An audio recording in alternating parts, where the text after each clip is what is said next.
दोस्तों नमस्कार। इंग्लिश प्रशिक्षण पे आपका हार्दिक अभिनंदन, स्वागत, आपका इस्तकबाल। आज का जो हमारा ये टॉपिक है एसआई के जो पेपर में आ रहा है वर्ल्ड ज्योग्राफी। इस वर्ल्ड ज्योग्राफी का जो पेपर का जो पॉइंट है हमारा फिजिकल फीचर्स ऑफ वर्ल्ड। तो आइए चले हम फिजिकल फीचर्स ऑफ वर्ल्ड पे बात करते हैं मित्रों। देखो दोस्तों, अगर हम बात करें कि जो महाद्वीप है, जो कॉन्टिनेंट है, वर्ल्ड के जो कॉन्टिनेंट है वो 7 कॉन्टिनेंट है। सबसे पहले अगर अपन बात करते हैं तो उत्तरी में उत्तरी अमेरिका महाद्वीप, दक्षिण में दक्षिण अमेरिका महाद्वीप यानी नॉर्थ अमेरिका महाद्वीप, यहाँ पे साउथ अमेरिका महाद्वीप, यहाँ पे यूरोप महाद्वीप, यहाँ पे अफ्रीका महाद्वीप, ये पूरा जो रीजन है एशिया महाद्वीप, और यहाँ पे ऑस्ट्रेलिया महाद्वीप। चूंकि ऊपर वाला जो पोर्शन है ये आर्कटिक और नीचे वाला पोर्शन है अंटार्कटिका, ये दोनों जब आपस में मिल जाता है तो बोलेंगे अंटार्कटिका महाद्वीप। एक और वापस रिवीजन मारिए तो हम ये कहेंगे जो कॉन्टिनेंट है, जो महाद्वीप है, कितने हैं? 7 महाद्वीप, 7 कॉन्टिनेंट। तो सबसे पहले उत्तरी अमेरिका महाद्वीप, दक्षिण में दक्षिण अमेरिका महाद्वीप, फिर ऊपर वाला जो पोर्शन है यूरोप महाद्वीप, यहाँ पे अफ्रीका महाद्वीप, ये वाला जो पूरा पोर्शन है इसको बोलेंगे एशिया महाद्वीप, यहाँ पे ऑस्ट्रेलिया महाद्वीप, और आर्कटिक और अंटार्कटिका। चूंकि पृथ्वी गोल है तो आर्कटिक और अंटार्कटिका दोनों मिलकर बना देते हैं अंटार्कटिका महाद्वीप। यहां से जो पहला क्वेश्चन पुटअप होता है कि सबसे बड़ा महाद्वीप कौन सा है, उनको क्रम से जमाइए तो हम ये कहेंगे कि सबसे बड़ा महाद्वीप जो है वो एशिया महाद्वीप।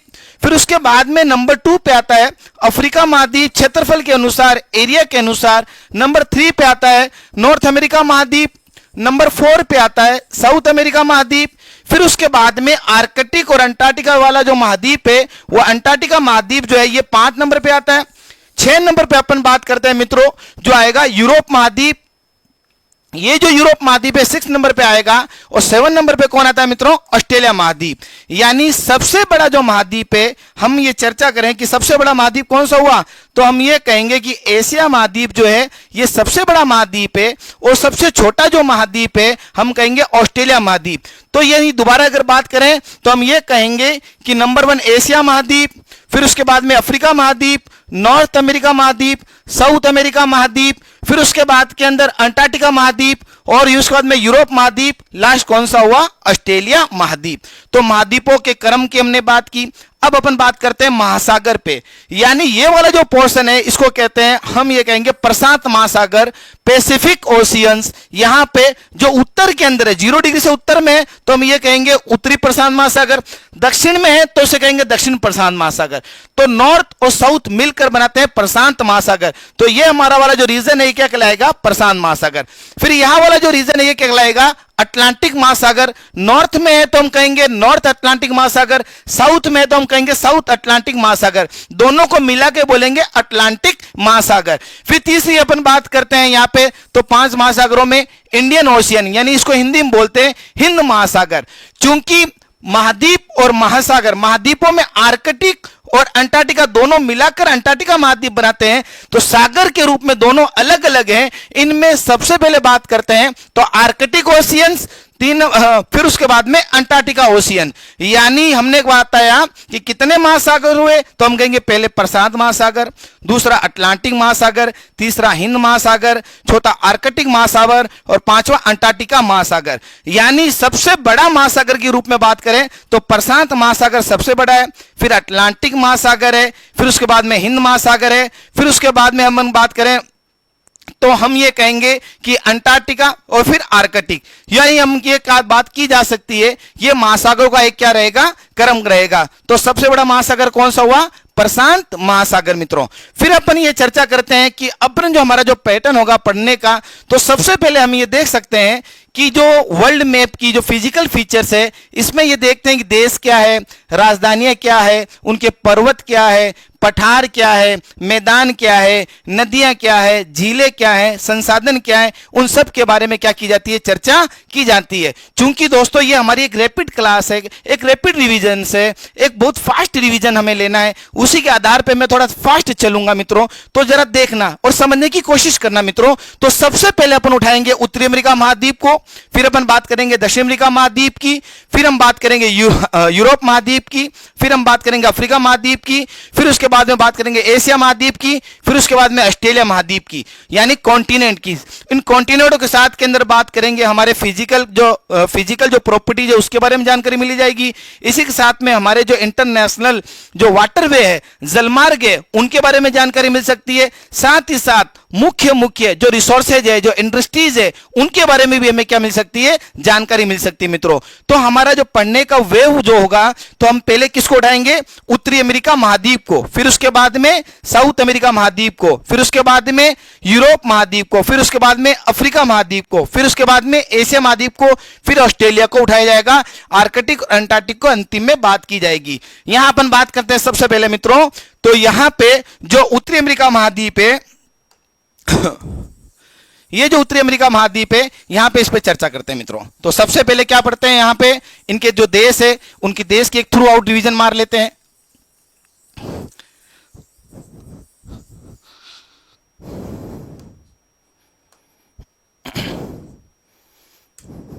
देखो सुनना आवाज से। सबसे पहले अगर बात करते हैं यहां पे दो देश आता है, अलास्का प्रांत, ये यूएसए का एक सबसे बड़ा प्रांत है। तो पहला ही क्वेश्चन ये बनता है कि यूएसए का कौन सा प्रांत है जो इसकी मुख्य भूमि से अलग है, तो कहेंगे अलास्का प्रांत जो है वो इसकी मुख्य भूमि से क्या है, अलग है। और यूएसए का सबसे बड़ा प्रांत कहलाता है अलास्का प्रांत। यहां पे अलास्का है, फिर यहीं पे दोस्तों यहां पे कनाडा है, फिर उसके बाद में यूएसए, फिर मैक्सिको, ये Belize, Guatemala, El Salvador, Honduras, Nicaragua, Costa Rica, Panama, ये नहर जो है क्या है, पनामा नहर। तो अंतरराष्ट्रीय जल मार्ग के रूप में पनामा नहर क्या करती है, तो हम ये कहेंगे कि जो पनामा नहर है मुख्यतः प्रशांत महासागर को अटलांटिक महासागर से जोड़ती है और उत्तरी अमेरिका महाद्वीप को दक्षिण अमेरिका महाद्वीप से क्या करती है, अलग करती है। तो ये मोटा मोटा बात करते हैं। तो सबसे पहले देश की चर्चा की जाएगी। इन देशों में कौन सा, वापस बात कीजिए, कनाडा, यूएसए, मैक्सिको, फिर Belize, Guatemala, El Salvador, Honduras, Nicaragua, Costa Rica and Panama, ये सब क्या हुए, इनके देश हुए। देश के साथ में इनकी राजधानियों का भी अध्ययन किया जाता है। अब अपन बात कर रहे हैं फिजिकल फीचर्स पे, तो यहां पे अपन क्या बात करेंगे मित्रों, इनके पर्वतों पे बात की जाएगी, यानी माउंटेन पर्वत, इनके पठार, फिर उसके बाद में इनकी मैदान और साथ में नदियां और झीलें, और मुख्यतः इंडस्ट्रीज में आएंगे संसाधन। ये हमारा एक थ्रू आउट रहेगा। तो धीरे धीरे जो मुख्य पॉइंट है इन सब में अपन क्या करते हैं, चर्चा करते हैं। तो वापस बताइए जरा कि सबसे बड़ा, हम ये कहेंगे जो सबसे बड़ा महासागर, सबसे बड़ा जो कॉन्टिनेंट है वो कौन सा, बताओ जरा। तो हम कहेंगे एशिया महाद्वीप। और सबसे छोटा कॉन्टिनेंट कौन सा है, ऑस्ट्रेलिया महाद्वीप। सबसे बड़ा महासागर कौन सा हुआ, प्रशांत महासागर। यहां अपन बात करते हैं। अब यहां पे आगे मोटा मोटी बात करते हैं कि जो पर्वत है, पठार है, मैदान है, नदियां है, झीलें है, संसाधन है, इन पे क्या की जाएगी, चर्चा की जाएगी। देखो दोस्तों, आइए दोस्तों सबसे पहले उठाते हैं नॉर्थ अमेरिका को।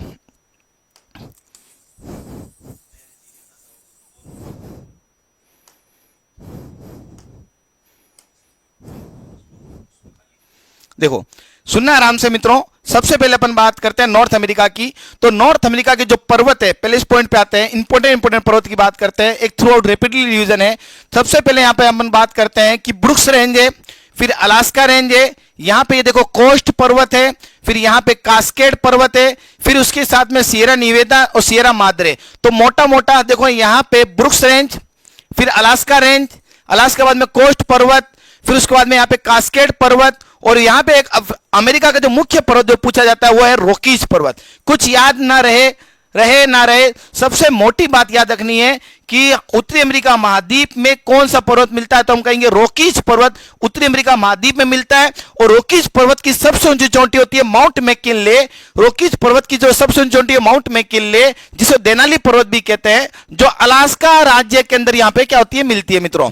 तो याद रखना कि यहां पे ब्रुक्स रेंज, फिर अलास्का रेंज, कोस्ट पर्वत, कास्केड पर्वत, फिर रॉकीज पर्वत, और यहां पे आता है अपलेशियन पर्वत। और अपलेशियन पर्वत के पास में यहां पे आते हैं कैडिरोंडेक पर्वत।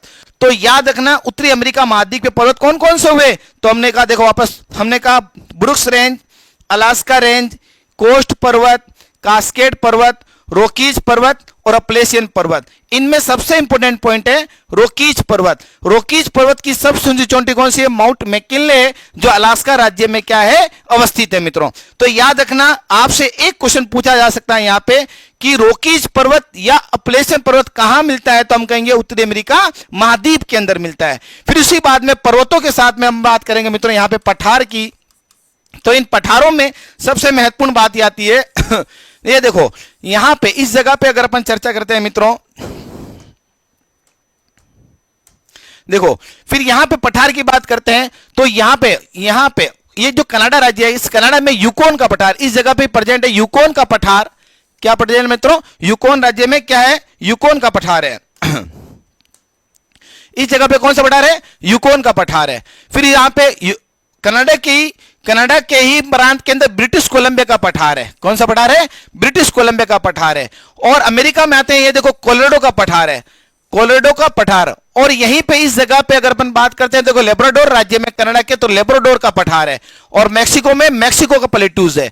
तो यदि पठार मतलब प्लेट्यूज है, तो यहां पे यूकोन प्लेट्यूज, उसके बाद ब्रिटिश कोलंबिया प्लेट्यूज, कोलोराडो का प्लेट्यूज, फिर उसके बाद में हम कहेंगे लेब्राडोर का प्लेट्यूज और मैक्सिको का प्लेट्यूज। इनमें सबसे इंपॉर्टेंट पॉइंट क्या है? तो हमें याद रखने वाली बात है कि कोलोराडो का पठार कहां मिलता है? तो हम कहेंगे यूएसए राज्य में। तो पर्वत के रूप में आपसे पूछ सकते हैं कि रोकीज पर्वत कहां पे है? तो हम कहेंगे उत्तरी अमेरिका महाद्वीप के अंदर है, जिसका विस्तार कनाडा और यूएसए दोनों के अंदर है। फिर उसके बाद में आपसे पूछे कि कोलोराडो का पठार कहां है? तो हम वो कहेंगे यूएसए के अंदर कोलोराडो का पठार है। और उसके बाद में ये इंपॉर्टेंट 2 पॉइंट हुए। तो या भाई को वापस रिवीजन मारो मित्रों, तो पठारों के रूप में, पर्वत के रूप में Brooks Range, Alaska Range, Coast पर्वत, कास्केड पर्वत, रोकीज पर्वत, अपलेशियन पर्वत।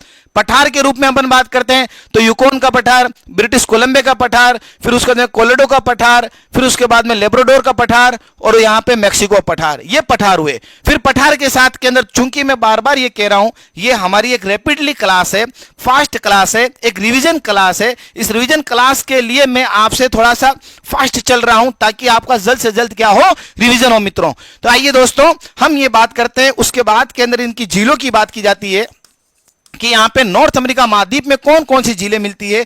तो हम ये बात करेंगे मित्रों कि नॉर्थ अमेरिका महाद्वीप की सबसे इंपॉर्टेंट जो झीलें हैं, इनमें देखो सबसे पहले कनाडा में, देखो यहां पे सबसे पहले ऊपर की तरफ आती है ग्रेट बियर झील, ग्रेट बियर झील्स, ग्रेट स्लेव झील्स। उसके बाद में यहां पे आती है अथाबास्का झील्स, रिएंडर झील्स और विनीपेग झील्स। यहां पे तो ये 5 झीलें जो कहां पे है? कनाडा के अंदर है। ग्रेट बियर झील्स, ग्रेट स्लेव झील्स, अथाबास्का झील्स, रिएंडर झील्स एंड विनीपेग झील, ये कनाडा की मुख्य झीलें आती है। फिर इसी प्रकार से जो इंपॉर्टेंट पॉइंट है उसको ध्यान रखना है कि आपसे पूछेगा ग्रेट 5 लेक कहां है, पंचभुजा आकार की झीलें कहां मिलती है? तो हम कहेंगे कि यूएसए और कनाडा की सीमा पर है। और मुख्यतः इसका ज्यादातर भाग किस में आता है? यूएसए में आता है। तो आपसे तीसरा क्वेश्चन यह पूछा जा सकता है कि ग्रेट 5 लेक कहां है? तो याद रखना अमेरिका के अंदर है। कहां है भाई? अमेरिका में। वो कौन कौन सी है? देखो यहां पे ये सुपीरियर झील, मिशिगन झील्स, ह्यूरन झील्स, एरी झील्स एंड ओंटारियो झील, ये जोन सी झील है दोस्तों ग्रेट 5 लेक है। तो वापस देखो जरा, हम ये कहेंगे ये झील कौन सी? सुपीरियर, मिशिगन झील, ह्यूरन झील, एरी झील्स एंड ओंटारियो झील्स, ये ग्रेट 5 लेक है। कहां मिलती है? हम कहेंगे मित्रों अमेरिका मिलती है। ये इंपॉर्टेंट बात है। फिर इसी के साथ में और अपन बात करते हैं, क्योंकि इंडस्ट्री की जब चर्चा की जाती है तो इसी के साथ जोड़ दिया जाता है। तो सुपीरियर झील के पास में एक डुल्थ शहर प्रेजेंट है जो इंडस्ट्री की पर्पज से बहुत महत्वपूर्ण है। और साथ साथ में मिशिगन के पास में शिकागो शहर प्रेजेंट है, जहां विश्व की सबसे बड़ी मांस की मंडी है। तो यानी मिशिगन झील के पास में कौन सा शहर में? तो शिकागो, जो शिकागो शहर है जो विश्व में मांस की सबसे बड़ी मंडी है। इसी प्रकार से एरी झील के पास में एक डेट्राइट शहर प्रेजेंट है, डेट्राइट, जो विश्व में ऑटोमोबाइल उद्योग का सबसे बड़ा केंद्र माना जाता है। ऑटोमोबाइल उद्योग का विश्व में सबसे बड़ा केंद्र कौन सा बेटा? डेट्राइट। किस झील के किनारे? एरी झील के किनारे पे। तो हम यहां पे फिजिकल फीचर के साथ में इंडस्ट्रियल फीचर की भी चर्चा कर रहे हैं और साथ साथ में हमारे जो इंटरनेशनल वाटरवे है उसकी भी हम क्या कर रहे हैं मित्रों? चर्चा आपके साथ में कर रहे हैं। तो याद रखना, दोबारा मैं आता हूं, आपसे पहला क्वेश्चन पूछा जाएगा रोकीज पर्वत कहां है? तो उत्तरी अमेरिका महाद्वीप में। दूसरा आपसे पूछा जाएगा अपलेशियन पर्वत कहां है? तो उत्तरी अमेरिका महाद्वीप में। तीसरा क्वेश्चन पूछा कोलोराडो का पठार कहां है? तो उत्तरी अमेरिका के अंदर है। फिर उसके बाद में ग्रेट 5 लेक कहां पे? तो हम कहेंगे उत्तरी अमेरिका के अंदर है। और उसके बाद में शिकागो शहर कहां पे? या एरी, इसको बोलते हैं एरी। एरी झील के बाद में कौन सा शहर है? डेट्राइट शहर है। कौन सा शहर है मित्रों? डेट्राइट। जो विश्व में ऑटोमोबाइल उद्योग का सबसे बड़ा केंद्र माना जाता है। इस बात को ध्यान रखना। आपसे पूछे कि विश्व में सबसे बड़ा ऑटोमोबाइल उद्योग का केंद्र किस झील के किनारे है, डेट्रॉइट, तो कहेंगे एरी झील के किनारे पर है। और एरी झील कहां पे है, तो हम कहेंगे यूएसए के अंदर है। बात समझ, ग्रेट 5 लेक भी कहां पे, यूएसए में। तो एक बार वापस रिवीजन मारो तो Great Bear, Great Slave, Athabasca, Reindeer, Winnipeg जिले हुई, ये कनाडा में हुई, Superior, Michigan, Huron, Erie, Ontario, ये जिले यहां पे जिलों की बात हुई। फिर उसके बाद में यहां पे अपन बात करते हैं कि जब अपन फिजिकल फीचर रिसोर्सेज भी साथ में बात करते हैं तो यहाँ के हम ये कहेंगे जो मत्स्य क्षेत्र है, तो अटलांटिक महासागर में कनाडा के पास में यहाँ पे हमने कहा कनाडा के पास में न्यू फाउंडलैंड और नोवा स्कोशिया के George's bank and grand bank, यहाँ पे एक दो बैंक है, ग्रांड बैंक है, एक तो ग्रांड बैंक और दूसरा है जॉर्जेस बैंक। अगर वो इंग्लिश मीडियम है तो इंग्लिश वाली भी बात है, grand bank and Georgian bank, दोनों ही मत्स्य उत्पादन की दृष्टि से क्या है, महत्वपूर्ण है, दोनों ही कनाडा के अंतर्गत आते हैं। तो याद रखना, वापस बता रहा हूं, पर्वत में रॉकीज पर्वत, अपलेशियन पर्वत, पठार में कोलोराडो का पठार, झीलों में ग्रेट 5 लेक, मत्स्य क्षेत्र की बात करते हैं तो इसी के अंदर कौन कौन से मित्रों, दो grand bank and George's bank, ये इंपोर्टेंट बात हुई यहाँ पे। फिर इसी के साथ में एक महत्वपूर्ण जो यहाँ पे बात है, यहाँ मित्रों अपन चर्चा करते हैं कि यूएसए की, चूंकि इंडस्ट्री भी हमारे टॉपिक के रूप में आता है, तो यूएसए के अंदर सबसे इंपॉर्टेंट बात आती है सबसे इंपॉर्टेंट पॉइंट आता है कि यूएसए के जो झीलें हैं, इन झीलों के किनारे वाला जो क्षेत्र होता है वो लोहा इस्पात उद्योग के लिए महत्वपूर्ण है। आपसे पूछे कि विश्व में अमेरिका के क्षेत्र में कौन सा क्षेत्र लोहा इस्पात उद्योग के लिए फेमस है, तो हम कहेंगे ग्रेट 5 लेक के आसपास का जो क्षेत्र है, मिनेसोटा, वर्मिलियन, मेसाबी, ये जो रेंज है, ये सब किसके लिए फेमस होती है, लोहा उत्पादन के लिए इंपॉर्टेंट है। तो हम ये कहेंगे कि वर्मिलियन, मेसाबी, क्वेना रेंज, ये सब किसके लिए फेमस है मित्रों, तो हम कहेंगे लोहा उत्पादन की दृष्टि से सबसे इंपॉर्टेंट मानी जाती है यहां पे। फिर उसके बाद में हम कहेंगे मिनेसोटा का वर्मिलियन, मेसाबी, क्वेना रेंज हुई, और गोगेबिक, मर्क्यूटो और मेनोबिन जो हुई, ये भी किसके लिए, लोहा उत्पादन की दृष्टि से महत्वपूर्ण है मित्रों। फिर उसी के साथ में अगर अपन बात करते हैं तो यहाँ मोंटाना है, अमेरिका के अंदर मोंटाना है, मोंटाना राज्य है, मोंटाना में भुट्टे की खान, मोंटाना में किसकी खान है मित्रों, भुट्टे की खान जो है वो भी तांबा उत्पादन के लिए महत्वपूर्ण है। याद रखना मित्रों, तो लोहा उत्पादन के लिए जो झीली क्षेत्र है जिसमें vermilion range, Mesabi range, Kwena range, ये किसके लिए फेमस है, तो हम कहेंगे लोहा उत्पादन की दृष्टि से महत्वपूर्ण है। फिर उसके बाद में गोगेबिक, मर्क्यूटो और मेनेमिन भी, ये भी किसके लिए फेमस है, लोहा उत्पादन की दृष्टि से महत्वपूर्ण है। फिर मोंटाना में भुट्टे की खान जो है ये तांबा के लिए फेमस मानी जाती है। ये यहां तक यहां पे बात हुई मित्रों। तो हम ही कहेंगे अमेरिका के क्षेत्र के जो पर्वत है, वापस रिवीजन मारो, ब्रुक्स रेंज, अलास्का रेंज, फिर उसके बाद में रॉकीज पर्वत है, Brooks Range, Alaska Range, Coast पर्वत, कास्केड पर्वत, रॉकीज पर्वत, अपलेशियन पर्वत, ये पर्वत हुए। पठार में यूकोन का पठार, ब्रिटिश कोलंबिया का पठार, कोलोराडो का पठार और लेब्राडोर का पठार, मैक्सिको का पठार, ये पठार भी महत्वपूर्ण हुए। फिर झीलों में यहाँ पे अमेरिका में Great Bear, Great Slave, Athabasca, Reindeer and Winnipeg झील, कनाडा की झील हुई। फिर यूएसए की Superior, Michigan, Huron, Erie and Ontario झील हुई, कहां पे हुई, इसकी झील हुई। फिर यहाँ पे दो मत्स्य क्षेत्र हुए, grand bank and George's bank, दो यहाँ के दो इंपोर्टेंट मत्स्य क्षेत्र हुए, grand bank and George's bank. फिर उसके बाद में यहाँ पे लोहा उत्पादन के लिए हम कहेंगे कि जो झीलें हैं, मेनली ग्रेट 5 लेक है, ये लोहा उत्पादन की दृष्टि से महत्वपूर्ण है, जिनमें कौन कौन सी झील हुई, मिनेसोटा का प्रांत का Vermilion, Mesabi and Cuyuna range, Gogebic, Marquette और मेनोमिन, ये सारी चीजें जो है ये किसके लिए, इनमें भी कौन सी है, वर्मिलियन, मेसाबी रेंज सबसे इंपॉर्टेंट है, मेसाबी रेंज ये लोहा उत्पादन की दृष्टि से महत्वपूर्ण है। मोंटाना भुट्टे की खान जो है वो किसके लिए फेमस है, हम कहेंगे तांबा उत्पादन की दृष्टि से महत्वपूर्ण है। और यूएसए में ओजार्क प्लेटू है जो लेड और जिंक भंडार की दृष्टि से महत्वपूर्ण होता है। इसी प्रकार कनाडा में सडबरी है, यहाँ पे जो निकल के उत्पादन की दृष्टि से क्या आता है, महत्वपूर्ण होता है मित्रों।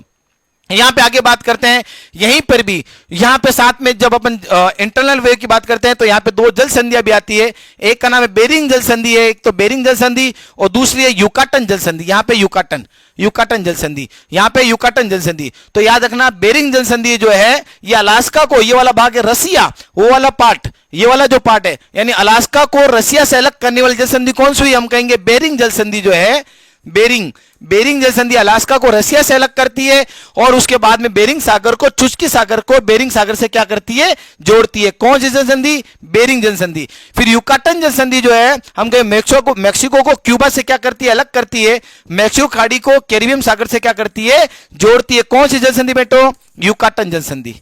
कौन सी? युकाटन। और ये कौन सी? बेरिंग। जल संधि का मतलब होता है जलीय भाग को आपस में जोड़ना। तो बताओ जरा, बेरिंग जल संधि किसको अलग करती है? हम कहेंगे अलास्का को रसिया से अलग करती है, ये हुई बेरिंग जल संधि। और उसके बाद में अगर अपन ये चर्चा करें, युकाटन जल संधि मेक्सिको को क्यूबा से अलग करती है, मेक्सिको खाड़ी कैरिबियन सागर को आपस में जोड़ने का काम कौन सी जल संधि करती है? तो हम कहेंगे युकाटन जल संधि हुई। तो ये मोटा मोटा हमने किसकी बात की मित्रों? अमेरिका, उत्तरी अमेरिका महाद्वीप के बारे में चर्चा की। अब अपन बात करते हैं दक्षिण अमेरिका महाद्वीप के बारे में। तो याद रखना, वही हमारा पैटर्न, पर्वत, पठार, मैदान की बात चर्चा की जाएगी। तो यहां पे देखो, विश्व की सबसे लंबी पर्वत श्रृंखला आपसे पूछे, देखो एंडीज पर्वत, विश्व की सबसे लंबी पर्वत श्रृंखला आपसे पूछे एंडीज पर्वत कहां पे है? तो हम ये कहेंगे मित्रों दक्षिण अमेरिका महाद्वीप में। यानी विश्व की सबसे लंबी पर्वत श्रृंखला कहां पे मित्रों? दक्षिण अमेरिका महाद्वीप में। और उसकी सबसे ऊंची चोटी जो है कौन सी? एकांगुआ है, जो अर्जेंटीना और चिली की सीमा पर प्रेजेंट है यहाँ पे। तो एकांगुआ मैक्सिमम विस्तार कहां पे? अर्जेंटीना में आता है। तो एकांगुआ जो है एंडीज पर्वत की सबसे ऊंची चोटी हुई। जो रॉकीज पर्वत है, इसकी सबसे ऊंची चोटी कौन सी? माउंट मैकिनले है, जो अलास्का प्रांत में यहां पड़ी हुई है। और रॉकीज पर्वत की और एंडीज पर्वत की सबसे ऊंची चोटी कौन सी हुई? हम ये कहेंगे एकांगुआ। और उसके बाद में एक इंपॉर्टेंट क्वेश्चन बनता है, बार बार पूछा गया क्वेश्चन है हर एग्जाम में, कि यहां पे चिम्बारोजा, इक्वाडोर के अंदर एंडीज पर्वत की सबसे ऊंची चोटी चिम्बारोजा है, जो कहां पे है? इक्वाडोर के अंदर है। तो यहां पे ये जो इक्वाडोर है, यहां पे इक्वाडोर के पास में चिम्बारोजा प्रेजेंट है। यहां पे चिम्बारोजा, इस जगह पे चिम्बारोजा, जो चिम्बारोजा, याद रखना मित्रों, बहुत बार क्वेश्चन पूछा गया चिम्बारोजा पर्वत कहां पे है? तो हम कहेंगे इक्वाडोर में। जो एंडीज पर्वत की, हम ये कहेंगे एंडीज पर्वत की इक्वाडोर में सबसे ऊंची चोटी है। और आपसे ये पूछे कि एंडीज पर्वत की सबसे ऊंची चोटी कौन सी? तो हम कहेंगे एकांगुआ। पहली बात, ये पहली बात पर्वत की बात हुई। तो याद रखना, एंडीज पर्वत कहां पे? तो दक्षिण अमेरिका महाद्वीप में, लगभग 7 देशों में इसका विस्तार है। और विश्व की सबसे लंबी ये पर्वत श्रृंखला है। क्या मित्रों? विश्व की सबसे लंबी पर्वत श्रृंखला है, विश्व की सबसे लंबी पर्वत श्रृंखला है, याद रखना। फिर उसके बाद में यहां पे पर्वत के बाद में यहां पे एक ज्वालामुखी पर्वत भी आता है। याद रखना मित्रों, विश्व का सर्वाधिक ऊंचाई पे स्थित एक ज्वालामुखी पर्वत है इक्वाडोर के अंदर, कोटोपेक्सी। क्या है मित्रा? कोटोपेक्सी। विश्व में सर्वाधिक ऊंचाई पे स्थित ज्वालामुखी पर्वत कौन सा है? यहाँ पे कोटोपेक्सी। एक जगह पे क्या है मित्रों? कोटोपेक्सी। आपसे पूछे कि विश्व में सर्वाधिक ऊंचाई पे स्थित एक ज्वालामुखी पर्वत कौन सा है? तो हम कहेंगे कोटोपेक्सी है, जो कहां पे? इक्वाडोर के अंदर है। और एक चीज और है कि यहां पे ओजास डेल सलादो जो है अर्जेंटीना के अंदर है। ओजास डेल सलादो विश्व में सर्वाधिक ऊंचाई पे स्थित एक ज्वालामुखी पर्वत है। अब सक्रिय निष्क्रिय कई किताबों में इसके बारे में संशय है, तो आपसे पूछे विश्व में सर्वाधिक ऊंचाई पे स्थित एक ज्वालामुखी पर्वत कौन सा है? तो कहेंगे ओजास डेल सलादो। और सक्रिय ज्वालामुखी पर्वत की बात करें तो कौन सा है? कोटोपेक्सी। तो यहां पे देखो मैंने 4 बातें बताई है। तो विश्व की सबसे लंबी पर्वत श्रृंखला कौन सी हुई? तो हम कहेंगे एंडीज पर्वत। उसकी सबसे चोटी कौन सी हुई? एकांगुआ। और इक्वाडोर में सबसे चोटी कौन सी हुई यदि अपन बात करते हो? चिम्बारोजा। फिर उसके बाद में यहां पे चर्चा करते हैं तो ज्वालामुखी पर्वत कौन सा हुआ? तो हम कहेंगे कोटोपेक्सी। और इसकी सबसे ऊंचाई पर ज्वालामुखी पर्वत कौन सा हुआ? तो ओजास डेल सलादो। क्या नाम उसका? नाम ओजास डेल सलादो। ये वो यहां पे हुई। अब यहां पे देखो बहुत इंपॉर्टेंट पॉइंट है, ये अमेरिका, दक्षिण अमेरिका महाद्वीप हमारे लिए बहुत इंपॉर्टेंट पॉइंट है। उसके अंदर क्या क्या निकल के आता है जरा बात करते हैं मित्रों, आपसे बताता हूं। देखो सुनना, यहां पे फिर उसके बाद में आपसे पूछे कि सबसे लंबी पर्वत श्रृंखला हो गई, चिम्बारोजा हो गई, एकांगुआ हो गई। अब यहां पे बात करते हैं घासों के बारे में। तो यहां पे इंपॉर्टेंट घासें होती है, देखो लानोज घास है, फिर यहां पे देखो सेलवाज घास के मैदान मिलते हैं। क्या मिलते हैं? सेलवाज घास है, लानोज, सेलवाज। यहाँ ग्राम चाको होती है, लानोज, सेलवाज, यहाँ पे कंपाज, यहाँ पे देखो ग्राम चाको, और ये पंपाज घास के मैदान मिलते हैं। पंपाज घास, ये देखो पंपाज घास मिलती है। तो याद रखना मित्रों, 2 बातें याद रखने की बहुत इंपॉर्टेंट है कि सेलवाज घास के मैदान कहां मिलते हैं? तो हम कहेंगे दक्षिण अमेरिका महाद्वीप में मिलते हैं। और वो भी कहां मिलते हैं? तो सर्वाधिक विस्तार हम कहेंगे ब्राजील में इसका सर्वाधिक विस्तार है। और किसके लिए फेमस है? तो हम कहेंगे सेलवाज घास जो है रबड़ के उत्पादन के लिए विश्व में सबसे इंपॉर्टेंट मान्य रखते हैं। और इनको पृथ्वी के फेफड़े भी कहते हैं, पृथ्वी के फेफड़े।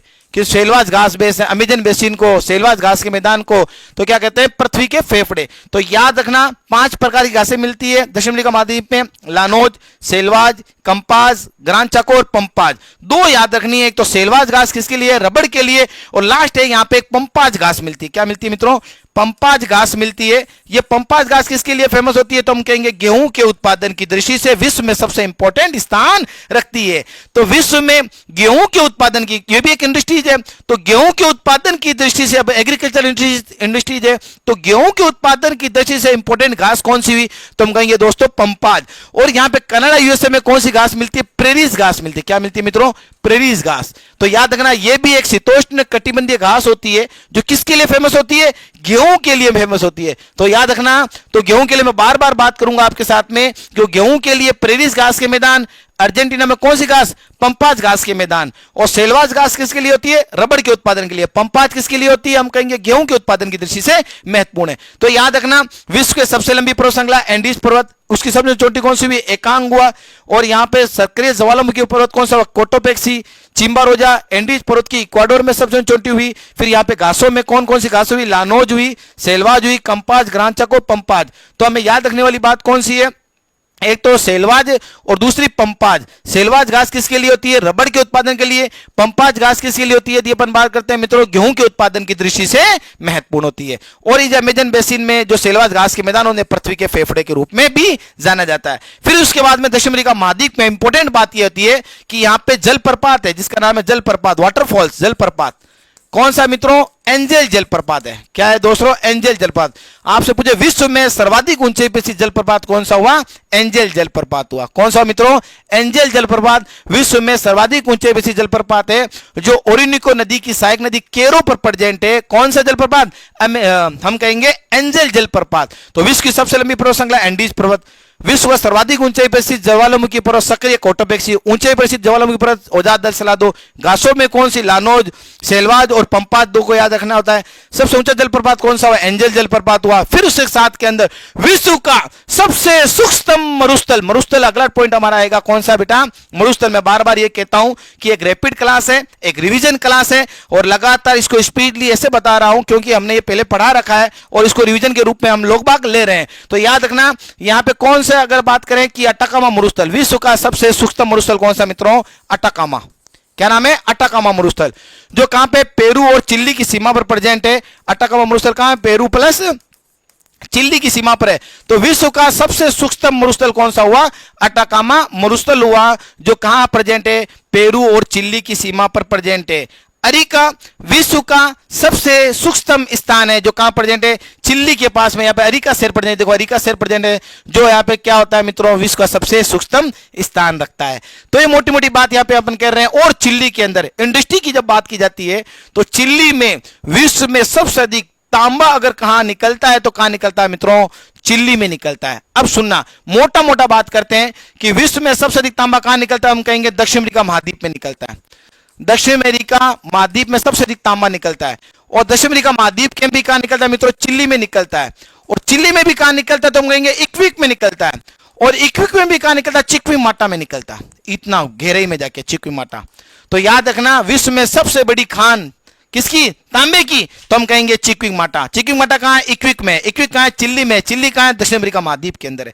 तो याद रखना मोटा मोटा बात कि तांबा सबसे अधिक कहां निकलता है? तो हम कहेंगे चिल्ली में निकलता है। फिर उसके बाद में यदि नाइट्रेट के भंडार, विश्व में सबसे ज्यादा नाइट्रेट भी कहां निकलता है? तो कहेंगे चिल्ली में निकलता है। तो तांबा प्लस नाइट्रेट, तांबा प्लस नाइट्रेट तो कहां निकलता है मित्रों? चिल्ली में निकलता है। तो क्लियर हुआ कि नहीं हुआ? तो एक बार जरा वापस रिवीजन मारो। उत्तर अमेरिका महाद्वीप में कौन से पर्वत? Brooks Range, Alaska Range, Coast पर्वत, कास्केड पर्वत, रॉकीज पर्वत, अपरेशियन पर्वत। पठार में यूकोन का पठार, ब्रिटिश कोलंबिया का पठार, कोलोराडो का पठार, लेब्राडोर का पठार, मैक्सिको पठार। जिलों में Great Bear, Great Slave, Athabasca, Reindeer, Winnipeg जिले कहां पे मित्रों प्रेजेंट है? ये कनाडा में। फिर सुपीरियर, मिशिगन, ह्यूरन, एरी और ओंटारियो, ये जिले कहां पे? हम कहेंगे अमेरिका में। और आपसे पूछे विश्व की सबसे बड़ी मीठे पानी झील कौन सी हुई? सुपीरियर झील कहां पे? अमेरिका में। फिर यहाँ पे दो मत्स्य क्षेत्र, grand bank and George's bank. यहाँ की जल संधियां कौन सी हुई? बेरिंग जल संधि और युकाटन जल संधि। और उसके साथ में यहाँ पे जो लोहा उत्पादन के क्षेत्र है, तो हम कहेंगे जो झीली क्षेत्र है, झील का जो क्षेत्र है, ये लोहा उत्पादन की दृष्टि से महत्वपूर्ण माना जाता है।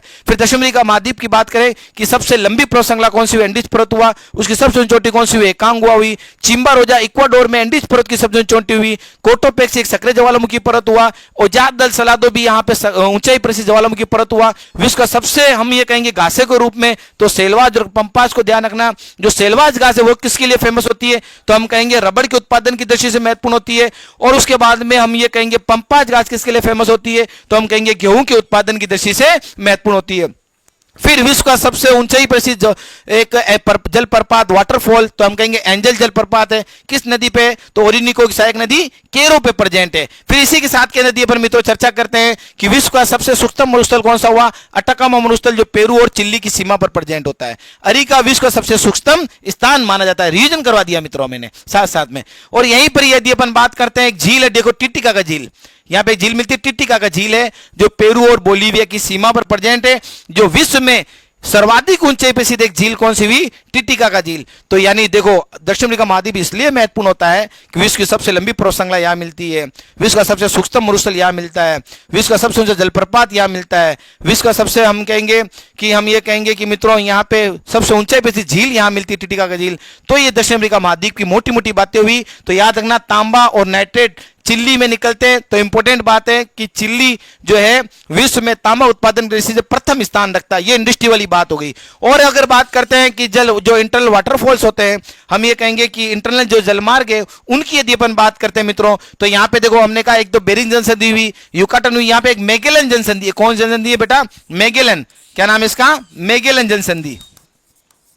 ये मैगेलन जनसंधि हम ये कहेंगे कि जो जहाज है यहां से इंटर जब अपन वाटर जलमार्ग की बात करते हैं, तो इनमें जो जहाज है इन जो अटलांटिक महासागर, कुछ पनामा से जो दक्षिण से आते हैं, तो मैगेलन से होते हुए कहां पे आते हैं, अटलांटिक महासागर के अंतर्गत आते हैं मित्रों। तो हम कहेंगे मैगेलन जनसंधि जो है ये दक्षिण अमेरिका महाद्वीप की टेरा डेल फ्यूगो को, दक्षिण महाद्वीप के दक्षिणी भाग को टेरा डेल फ्यूगो से अलग करती है। प्रशांत महासागर को अटलांटिक महासागर से जोड़ने का काम कौन करती है, ये करती है। तो मोटा मोटा क्वेश्चन कौन कौन सा बना, देखो सबसे बड़ा प्रांत अलास्का प्रांत, यहां मैंने बताया। सबसे बड़ा हमने कहा महाद्वीप कौन सा हुआ, एशिया महाद्वीप। सबसे छोटा कौन सा हुआ, ऑस्ट्रेलिया हुआ। सबसे बड़ा महासागर कौन सा हुआ, प्रशांत महासागर हुआ। फिर इसी के साथ में हमने कहा सबसे लंबी पर्वत श्रृंखला कौन सी हुई, एंडीज पर्वत वाली हुई। और विश्व में सर्वाधिक ऊंचाई पर स्थित तांबा कहां निकलता है, विश्व में सर्वाधिक तांबा कहां निकलता है, चिल्ली में निकलता है। इस तरह के ये क्वेश्चंस मैं आपको बता रहा हूं जो पूछे जा सकते हैं।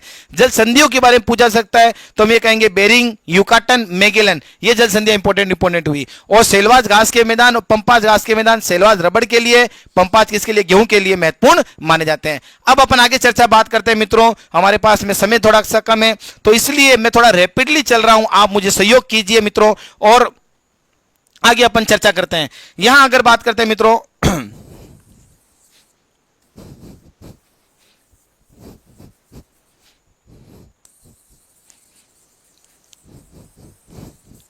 देखो फिर अपन बात करते हैं यूरोप पे मित्रों, वीडियो लंबा ना हो जाए इसलिए मैं थोड़ा सा फास्ट आपसे रिक्वेस्ट कर रहा हूं कि थोड़ा ध्यान से पढ़िए और जल्दी हो, ताकि आपका रिवीजन हो जाए मित्रों। सुनना, फिर अपन चर्चा करते हैं यूरोप की। तो यूरोप के अंदर देखो यहां पे जो आपका फिजिकल फीचर्स भी है और जल मार्ग वाला टॉपिक भी है और इंडस्ट्री भी इसके अंदर साथ में आ जाएगी। तो यहां पे देखो सबसे पहले अपन बात करते हैं कि यहां से जब मैगेलन से आए तो इंडस्ट्री के रूप में सबसे पहले अपन बात करते हैं इस जगह पे। तो यहां पे देखो बाल्टिक सागर है। यहां पे अगर बाल्टिक सागर से पहले अगर बात करते हैं तो यहां पे स्कैंडिनेवियन देश है। कौन सा, स्कैंडिनेवियन पर्वत। पहले बात करते हैं पर्वतों पे। स्कैंडिनेवियन पर्वत है जो नॉर्वे, स्वीडन, डेनमार्क और आइसलैंड को मिलाकर जो पर्वत बनेगा उसे कहते हैं स्कैंडिनेवियन देश। फिर स्कैंडिनेवियन से इधर की तरफ आते हैं तो यहां पे देखो मित्रों क्या है, बाल्टिक सागर है। क्या है दोस्तों, यहां पे बाल्टिक सागर है या बाल्टिक सागर। तो इस बाल्टिक सागर के अंदर मेनली 3 खाड़ियां हैं। कौन कौन सी, तो हम कहेंगे एक तो बोथनिया की खाड़ी है, फिर उसके बाद में फिनलैंड की खाड़ी है और रीगा की खाड़ी है। तो बाल्टिक देश कौन कौन से हुए, तो हम ये कहेंगे बाल्टिक देशों के अंदर पहले बात करते हैं तो एस्टोनिया, लातविया और लिथुआनिया, ये तीनों देशों को क्या बोलते हैं मित्रों, बाल्टिक सी बोलते हैं। बाल्टिक सागर की सीमा यहां पे जो बाल्टिक सी है मित्रों, ये बाल्टिक सागर की सीमा यहां से लगती है, इसलिए इसको क्या कहेंगे मित्रों हम देखो बाल्टिक सी, कोई एस्टोनिया, लातविया, लिथुआनिया को बाल्टिक सी कहा जाता है। और यहां पे मेनली 3 खाड़ियां भी है। कौन कौन सी है, तो पहली हम कहेंगे बोथनिया की खाड़ी है यहां पे, और फिर उसके बाद में यहां पे जो खाड़ी है फिनलैंड की खाड़ी और रीता की खाड़ी। तो जो बोथनिया की खाड़ी है मित्रों, बोथनिया की खाड़ी स्वीडन और फिनलैंड के बीच में है। बोथनिया की खाड़ी कहां पे, स्वीडन और फिनलैंड के बीच में। स्वीडन प्लस फिनलैंड के बीच में किसकी खाड़ी होती है, बोथनिया की खाड़ी होती है। फिर उसके बाद में अगर अपन बात करें बोथनिया, रीगा की खाड़ी, फिनलैंड की खाड़ी, जो फिनलैंड की खाड़ी दूसरी, जो फिनलैंड और एस्टोनिया के बीच में है। फिनलैंड और एस्टोनिया के बीच में है, एस्टोनिया के बीच में। और जो रीगा की खाड़ी है मित्रों, हमें कहेंगे एस्टोनिया और लातविया के बीच में है, एस्टोनिया और लातविया के बीच में, लातविया। तो ये कई बार पूछा गया क्वेश्चन है कि रीगा की खाड़ी कहां पे है, तो हम कहेंगे बाल्टिक सी के अंदर है। किन किन देशों के बीच में, तो कहेंगे एस्टोनिया और लातविया के बीच में। किसकी खाड़ी है मित्रों, हम कहेंगे रीगा की खाड़ी है। तो याद रखना, बाल्टिक सी से जब चलते आते हैं जलमार्ग के रूप में, यहां पे क्या होता है मित्रों, यहां पे हम कहेंगे कील नहर होती है, कील नहर है। जो कील नहर है, जो बाल्टिक सागर को उत्तरी सागर से जोड़ने का क्या करती है, काम करती है कील नहर। फिर जब अपन उत्तरी सागर में आ जाते हैं, तो यहां पे अपन कहते हैं डोवर जल संधि थी। कौन सी थी, डोवर। कील नहर के बाद में कौन सी जल संधि मित्रों, डोवर, डोवर जल संधि है, जो उत्तरी सागर को इंग्लिश चैनल से जोड़ती है। ये इंग्लिश चैनल यहां पे जो डोवर जल संधि जो है उत्तरी सागर को इंग्लिश चैनल से जोड़ती है और ब्रिटेन को फ्रांस से क्या करती है मित्रों, अलग करती है। तो याद रखना, तो सबसे पहले बात किसकी की थी हमने, तो यहां पे बाल्टिक सी है जिसकी सीमा एस्टोनिया, लातविया, लिथुआनिया से लगती है। इस बाल्टिक सी के अंदर ही 3 खाड़ियां हैं, जिनमें बोथनिया की खाड़ी, फिनलैंड की खाड़ी, रीगा की खाड़ी। बोथनिया की खाड़ी स्वीडन और फिनलैंड के बीच में, फिनलैंड की खाड़ी फिनलैंड और एस्टोनिया के बीच में, रीगा की खाड़ी एस्टोनिया और लातविया के बीच के अंदर आती है, रीगा की खाड़ी। फिर यहीं से हम कह सकते हैं कील नहर होती है, जो बाल्टिक सागर को उत्तरी सागर से जोड़ने का काम करती है। फिर उसके बाद डोवर जल संधि होती है, डोवर जल संधि होती है, जो उत्तरी सागर को इंग्लिश चैनल से जोड़ती है, ब्रिटेन को फ्रांस से अलग करती है। फिर यहाँ पे बे ऑफ बिस्के है, कौन सी मित्रों, बे ऑफ बिस्के, बिस्के की खाड़ी, इसको बोलते हैं बिस्के की खाड़ी। मैं हिंदी शब्दों का भी प्रयोग कर रहा हूं, इंग्लिश का भी प्रयोग कर रहा हूं, समझने की कोशिश करना दोस्तों। यहाँ पे क्या बिस्के की खाड़ी है, जो किसके बीच में है, तो हम कहेंगे, हम ये कहेंगे फ्रांस और स्पेन के बीच में क्या है दोस्तों, बिस्के की खाड़ी है।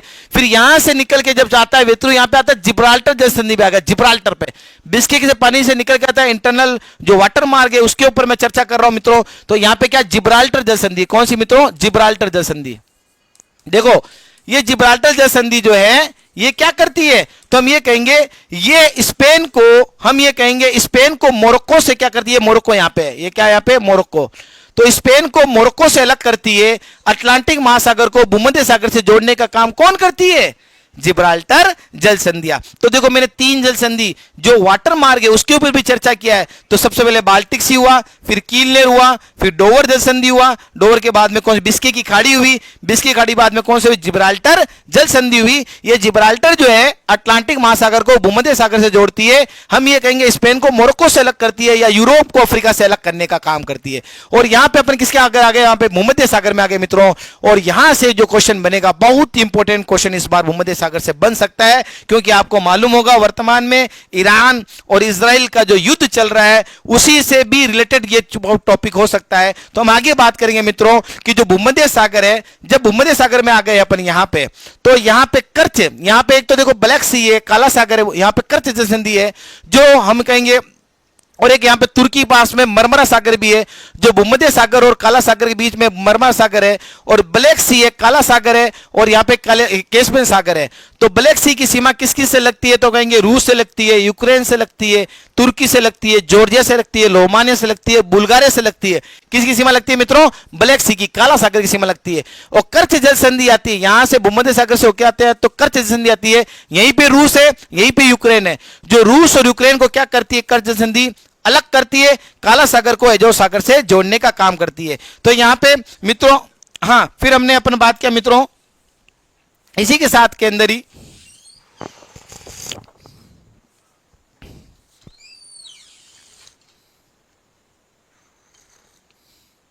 शायद वीडियो आप सभी को पसंद आ रहा होगा,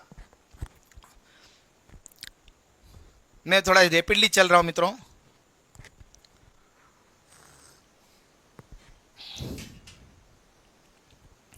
देखो दोस्तों, फिर अपन देखो वापस बात करते हैं एक बार इंटरनल जलमार्ग की। बाल्टिक सागर से कील नहर पे है, कील नहर से उत्तरी सागर में, उत्तरी सागर से डोवर जल संधि पे है, डोवर से इंग्लिश चैनल में है, इंग्लिश चैनल से बिस्के की खाड़ी पर है, बिस्के की खाड़ी से यहाँ पे क्या है, जिब्राल्टर से आए, जिब्राल्टर से कहाँ गए, भूमध्य सागर में आए, भूमध्य सागर से कहाँ गए, कर्च जल संधि पे आए, कर्च से होते हुए काला सागर में आ गए।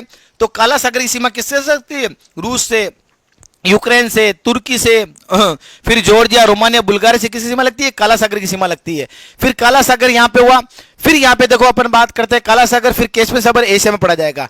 और यहां पे पर्वतों पे चर्चा करते हैं, दोबारा देखो यहां ब्लैक सी पे लाके अपने छोड़ा। फिर पर्वतों में यदि अपन चर्चा करते हैं तो स्कैंडिनेवियन पर्वत हुआ यहां पे। फिर यहां पे एक इंपॉर्टेंट पर्वत है कार्पेथियन पर्वत, जो पोलैंड, रोमानिया, यूक्रेन की सीमा पर कार्पेथियन पर्वत है। फिर सबसे इंपॉर्टेंट पर्वत आता है, जर्मनी के अंदर आता है, या जर्मनी के अंदर बात करते हैं तो जर्मनी में ब्लैक फॉरेस्ट और हर्ज पर्वत आता है। जर्मनी में ब्लैक फॉरेस्ट आती है और हर्ज पर्वत कहां पे है? जर्मनी में। वहीं फ्रांस में जूरा पर्वत और फ्रांस के स्पेन की सीमा पर पिरेनीज पर्वत श्रृंखला आती है। फ्रांस और स्पेन की सीमा पर यहां पे आते हैं पिरेनीज पर्वत, यहां पर कहता है पिरेनीज पर्वत। आपसे पूछ सकते हैं कि पिरेनीज पर्वत श्रृंखला कहां है, तो हम कहेंगे फ्रांस और स्पेन की सीमा पर पिरेनीज पर्वत है। तो सबसे पहले देखो इसके देश में पर्वतों में स्कैंडिनेवियन पर्वत आया, फिर कार्पेथियन पर्वत आए, फिर उसके बाद जर्मनी में ब्लैक फॉरेस्ट आया, जर्मनी के अंदर हर्ज पर्वत आया, जर्मनी से हम कहेंगे फ्रांस में आते हैं तो पिरेनीज पर्वत श्रृंखला हुई, फ्रांस और स्पेन की सीमा पर पिरेनीज पर्वत श्रृंखला हुई। फ्रांस में क्या हुआ? जूरा पर्वत हुआ। फिर स्पेन में आते हैं तो कैंटाबिरियन का मैदान है ना, आइबेरियन कैंटाबिरियन का मैदान, सियरा मुरिला, बेटिकल माउंटेन, एंडालुसिया का मैदान, ये सब कहां पे है? स्पेन के अंदर है। तो याद रखना सबसे इंपॉर्टेंट पर्वत। फिर आल्प्स पर्वत देखो दिख रहा है, ALPS आल्प्स पर्वत है, भी हम कहेंगे ऑस्ट्रिया, इटली, फ्रांस और स्विट्जरलैंड की सीमा पर है। आल्प्स पर्वत कहां पे है?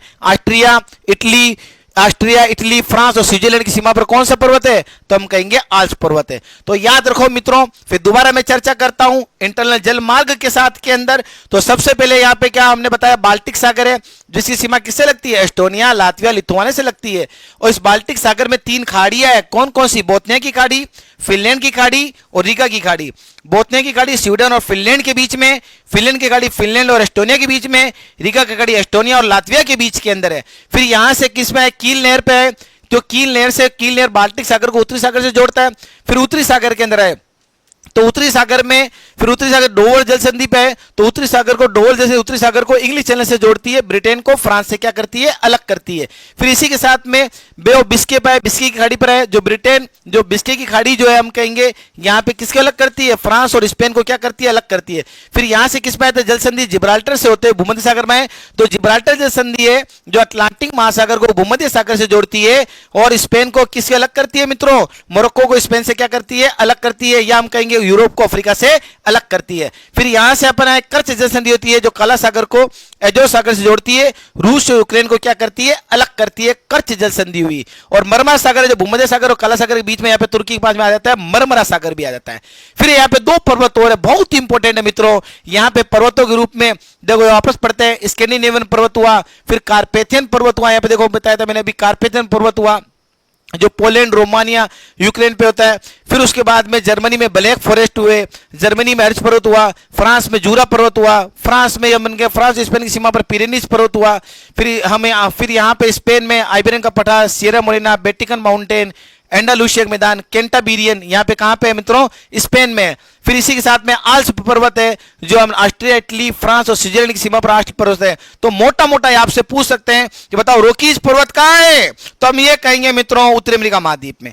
एंडीज पर्वत कहां है? तो हम ये कहेंगे दक्षिण अमेरिका महाद्वीप में। आपसे पूछे आल्प्स पर्वत कहां है? तो यूरोप के अंदर, याद रखना आल्प्स पर्वत कहां है? यूरोप में। आपसे पूछ सकते हैं कि आल्प्स पर्वत कहां है, तो बड़ा मोटा मोटा याद रखना यूरोप में है, ठीक है ना। आपसे फिर पूछ सकते हैं पिरेनीज पर्वत कहां है?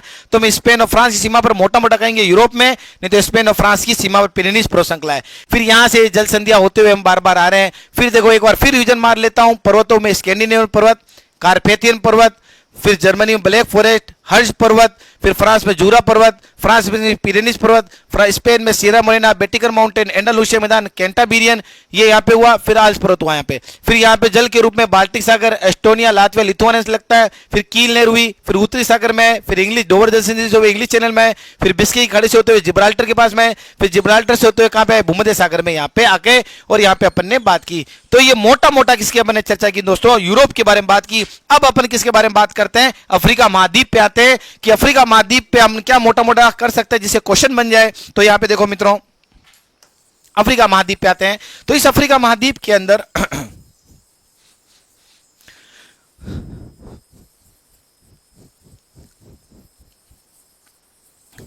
देखो इस अफ्रीका महाद्वीप में सबसे इंपॉर्टेंट जो पूछा जाता है, जहां पर अपन चर्चा करते हैं मित्रों, कि यहां पे पर्वत के रूप में जब बात की जाती है तो आपसे पूछ सकते हैं कि एटलस पर्वत कहां है? ये देखो एटलस पर्वत यहां पे दिखाई दे रहा है आपको, ये क्या है? एटलस पर्वत है। ये जो एटलस पर्वत है हम कहेंगे उत्तरी अफ्रीका महाद्वीप में मोरक्को, अल्जीरिया, ट्यूनीशिया की सीमा पर क्या लगता है? एटलस पर्वत लगता है। फिर पर्वतों के रूप में यहाँ पे किलिमंजारो में आते हैं, यहाँ पे तंजानिया में किलिमंजारो पर्वत है जो अफ्रीका महाद्वीप की सबसे ऊंची चोटी भी होती है। तो किलिमंजारो पर्वत कहां पे मित्रों, तो हम कहेंगे अफ्रीका के अंदर है। एटलस पर्वत कहां है, अफ्रीका में। किलिमंजारो पर्वत अफ्रीका महाद्वीप में कहां पे, तो हम कहेंगे तंजानिया में। फिर यहां पे दक्षिण में आते हैं तो इस जगह पे एक ड्रैंकस पर्वत श्रृंखला, कौन सी मित्रों, ड्रैंकस पर्वत श्रृंखला। तो याद रखना पर्वतों के रूप में अफ्रीका महाद्वीप में एक तो एटलस पर्वत को ध्यान रखना है, फिर उसके बाद में किलिमंजारो पर्वत को ध्यान रखना है, फिर उसके बाद ड्रैंकस पर्वत श्रृंखला को ध्यान रखना है। ये बहुत इंपॉर्टेंट बात है यहाँ पे। फिर उसके साथ में यदि अपन चर्चा करते हैं यहाँ के जो मरुस्थल है, यहाँ के जो मरुस्थल है सबसे बड़ा, विश्व का सबसे बड़ा मरुस्थल देखो सहारा मरुस्थल नजर आ रहा है आपको। सहारा मरुस्थल जो पर्वत के बाद में कौन सा पढ़ना है, मरुस्थल की बात की जाती है। आपसे पूछे कि विश्व का सबसे बड़ा मरुस्थल कौन सा हुआ, तो हम कहेंगे सहारा मरुस्थल है। कहाँ है, अफ्रीका महाद्वीप में। और अफ्रीका महाद्वीप में कितने देशों में इसका विस्तार है, तो हम कहेंगे लगभग 11 देशों में इसका विस्तार है। और सबसे अधिक विस्तार तो अल्जीरिया में है, अल्जीरिया के बाद में लीबिया में है, और लीबिया के बाद में सूडान में इसका विस्तार आता है। तो याद रखना आप मित्रों कि विश्व का सबसे सूक्ष्म मरुस्थल कहां है, तो हम कहेंगे अटाकामा मरुस्थल। कहां है, पेरू और चिली की सीमा पर। विश्व का सबसे बड़ा मरुस्थल कहां है, तो हम कहेंगे मित्रों कहां पे, तो हम ये कहेंगे कहां पे मित्रों, अल्जीरिया, लीबिया और सूडान पे ये सहारा मरुस्थल विस्तार है। फिर सहारा मरुस्थल के दक्षिण में देखो साहेल का मरुस्थल है। नंबर आया कि नहीं आ रहा है, ये साहेल का मरुस्थल, सहारा मरुस्थल। फिर उसके बाद में सबसे इंपॉर्टेंट आपसे जो क्वेश्चन पूछ सकते हैं, कालाहरी मरुस्थल कहां है, तो कालाहरी मरुस्थल साउथ अफ्रीका और बोत्सवाना की सीमा पर कालाहरी मरुस्थल है, जहां पे बुशमैन जनजाति क्या करती है, निवास करती है। तो कालाहरी मरुस्थल ये रहा देखो साउथ अफ्रीका और हम कहेंगे और बोत्सवाना की सीमा पर कालाहरी मरुस्थल है, जो इसमें कौन सी जनजाति निवास करती है, बुशमैन जनजाति निवास करती है। तो मित्रों देखो मैं बार बार 5-7 क्वेश्चन बना रहा हूं, तो आपसे देखो पहले सबसे बड़ा पर्वत, सबसे उत्तर अमेरिका महाद्वीप में पर्वत कौन सा, रॉकीज और एपलेशन आपसे पूछ सकते हैं। दक्षिण अमेरिका महाद्वीप में आपसे पूछ सकते हैं एंडीज पर्वत कहां है। यूरोप में आपसे पूछ सकते हैं अल्प्स पर्वत कहां है और पिरेनीज पर्वत कहां है। फिर अफ्रीका महाद्वीप पूछ सकते हैं एटलस पर्वत कहां पे, किलिमंजारो पर्वत कहां है, ड्रैंकस पर्वत कहां है। ये महत्वपूर्ण बातें हुई, ये ध्यान रखना अपनी बात को। फिर अपन बात करते हैं मित्रों यहां पर्वतों में एटलस पर्वत, किलिमंजारो, और यहां पे अगर चर्चा करते हैं ड्रैंकस पर्वत हुआ, मरुस्थल में सहारा मरुस्थल, साहेल का मरुस्थल, बुशमैन, कालाहरी मरुस्थल, इसको बोलते हैं कालाहरी मरुस्थल, कालाहरी मरुस्थल। और यहां पे कौन सी जनजाति निवास करती है, बुशमैन जनजाति क्या होती है, निवास करती है। यह महत्वपूर्ण बात हुई। और अफ्रीका महाद्वीप की जो इंपॉर्टेंट पॉइंट है उस पर अपन चर्चा करते हैं। तो अफ्रीका महाद्वीप जो है बरंस घाटियों में अवस्थित झीलें यहां प्रेजेंट है। तो यहां पे अगर अपन बात करते हैं मित्रों, देखो बरंस घाटी में अवस्थित जो झीलें हैं इस पे अगर चर्चा करते हैं तो मैं ये कह सकता हूं मित्रों आपके साथ में यहां पे देखो सबसे पहले करीबा झील है, जाम्बिया, यहां पे करीबा झील है, जाम्बिया और जिम्बाब्वे की सीमा पर करीबा झील है। यहां पे मलावी झील है, मलावी, तंजानिया और मोजाम्बिक की सीमा पर मलावी झील है। करीबा झील, मलावी झील, ये बरंस घाटी में अवस्थित एक झील है, ये बरंस घाटी में। फिर मलावी झील के बाद में यहां पे आती है विक्टोरिया झील, युगांडा, केनिया और तंजानिया की सीमा पर, युगांडा, केनिया और प्लस तंजानिया की सीमा पर कौन सी झील है मित्रों, तो हम कहेंगे विक्टोरिया झील है। युगांडा, केन्या, तंजानिया की सीमा पर विक्टोरिया झील हुई। फिर यहां पे अपना एक और झील आती है जिसको बोलते हैं टाना झील इथियोपिया पर, और नासिर झील सबसे इंपॉर्टेंट नासिर झील। तो हम ये कहेंगे नासिर झील मिस्र के अंदर है, और नील नदी पर बांध बनाकर झील का असवान बांध बनाया गया, और असवान बांध का जना से कौन सी झील हुई मित्रों, हम कहेंगे नासिर झील। तो याद रखना कि विश्व की सबसे लंबी नदी कौन सी है, तो हम कहेंगे नील नदी। और विश्व की अफवाह क्षेत्र में सबसे लंबी नदी कौन सी मित्रों, हम क्या कहेंगे मित्रों, तो हम कहेंगे अमेजन नदी। अफवाह क्षेत्र में सबसे लंबी नदी कौन सी हुई, तो अमेजन। और लंबी नदी की बात करें तो नील नदी हुई। नील नदी पर कौन सा बांध बनाया, असवान बांध। और असवान बांध का जना से कौन सी हुई मित्रों, नासिर झील हुई। कहां पे पड़ी हुई, ये मिस्र में पड़ी हुई। तो झीलों की यदि बात करते हैं तो सबसे पहले यहां पे अगर करीबा झील, फिर उसके बाद में मलावी झील, फिर विक्टोरिया झील, टाना झील, और यहाँ पे कौन सी झील आती है, नासिर झील। और नील नदी यहाँ से विक्टोरिया झील से निकलकर कहां जाती है मित्रों, भूमध्य सागर में जाकर गिरती है। तो जरा एक बार वापस अफ्रीका महाद्वीप पर रिवीजन मारो, तो हम ये कहेंगे पर्वत के रूप में एटलस पर्वत, फिर उसके बाद में किलिमंजारो पर्वत, और उसके बाद में हम कह रहे ड्रैंकस पर्वत। मरुस्थल में कौन सा मरुस्थल है, सहारा मरुस्थल, फिर साहेल का मरुस्थल, फिर कालाहरी मरुस्थल। ये बात क्लियर हुआ पॉइंट। झीलों में यदि अपन बात करें कि यहाँ पे कौन सी झील, करीबा झील हुई, फिर मलावी झील हुई, फिर विक्टोरिया झील हुई, जिसका संबंध किसा युगांडा, केन्या और तंजानिया से सीमा पर कौन सी झील का मित्रों, विक्टोरिया झील का विकास है। विक्टोरिया झील पड़ी हुई है, तो यहां पड़ी हुई विक्टोरिया, युगांडा, केन्या और तंजानिया सीमा पर विक्टोरिया झील पड़ी हुई है। देखो, फिर उसके बाद में नासिर झील है जो नील नदी पर आसमान बांध बनाएगा, जिसकी झील का निर्माण क्या है, नासिर झील है। ये महत्वपूर्ण बात हुई। और यहां पे एक और चीज पूछ सकते हैं, अफ्रीकन हॉर्न, तो हम कहेंगे इथियोपिया, सोमालिया, जिबूती, इरिट्रिया को मिलाकर क्या बनता है मित्रों, अफ्रीकन हॉर्न बनता है।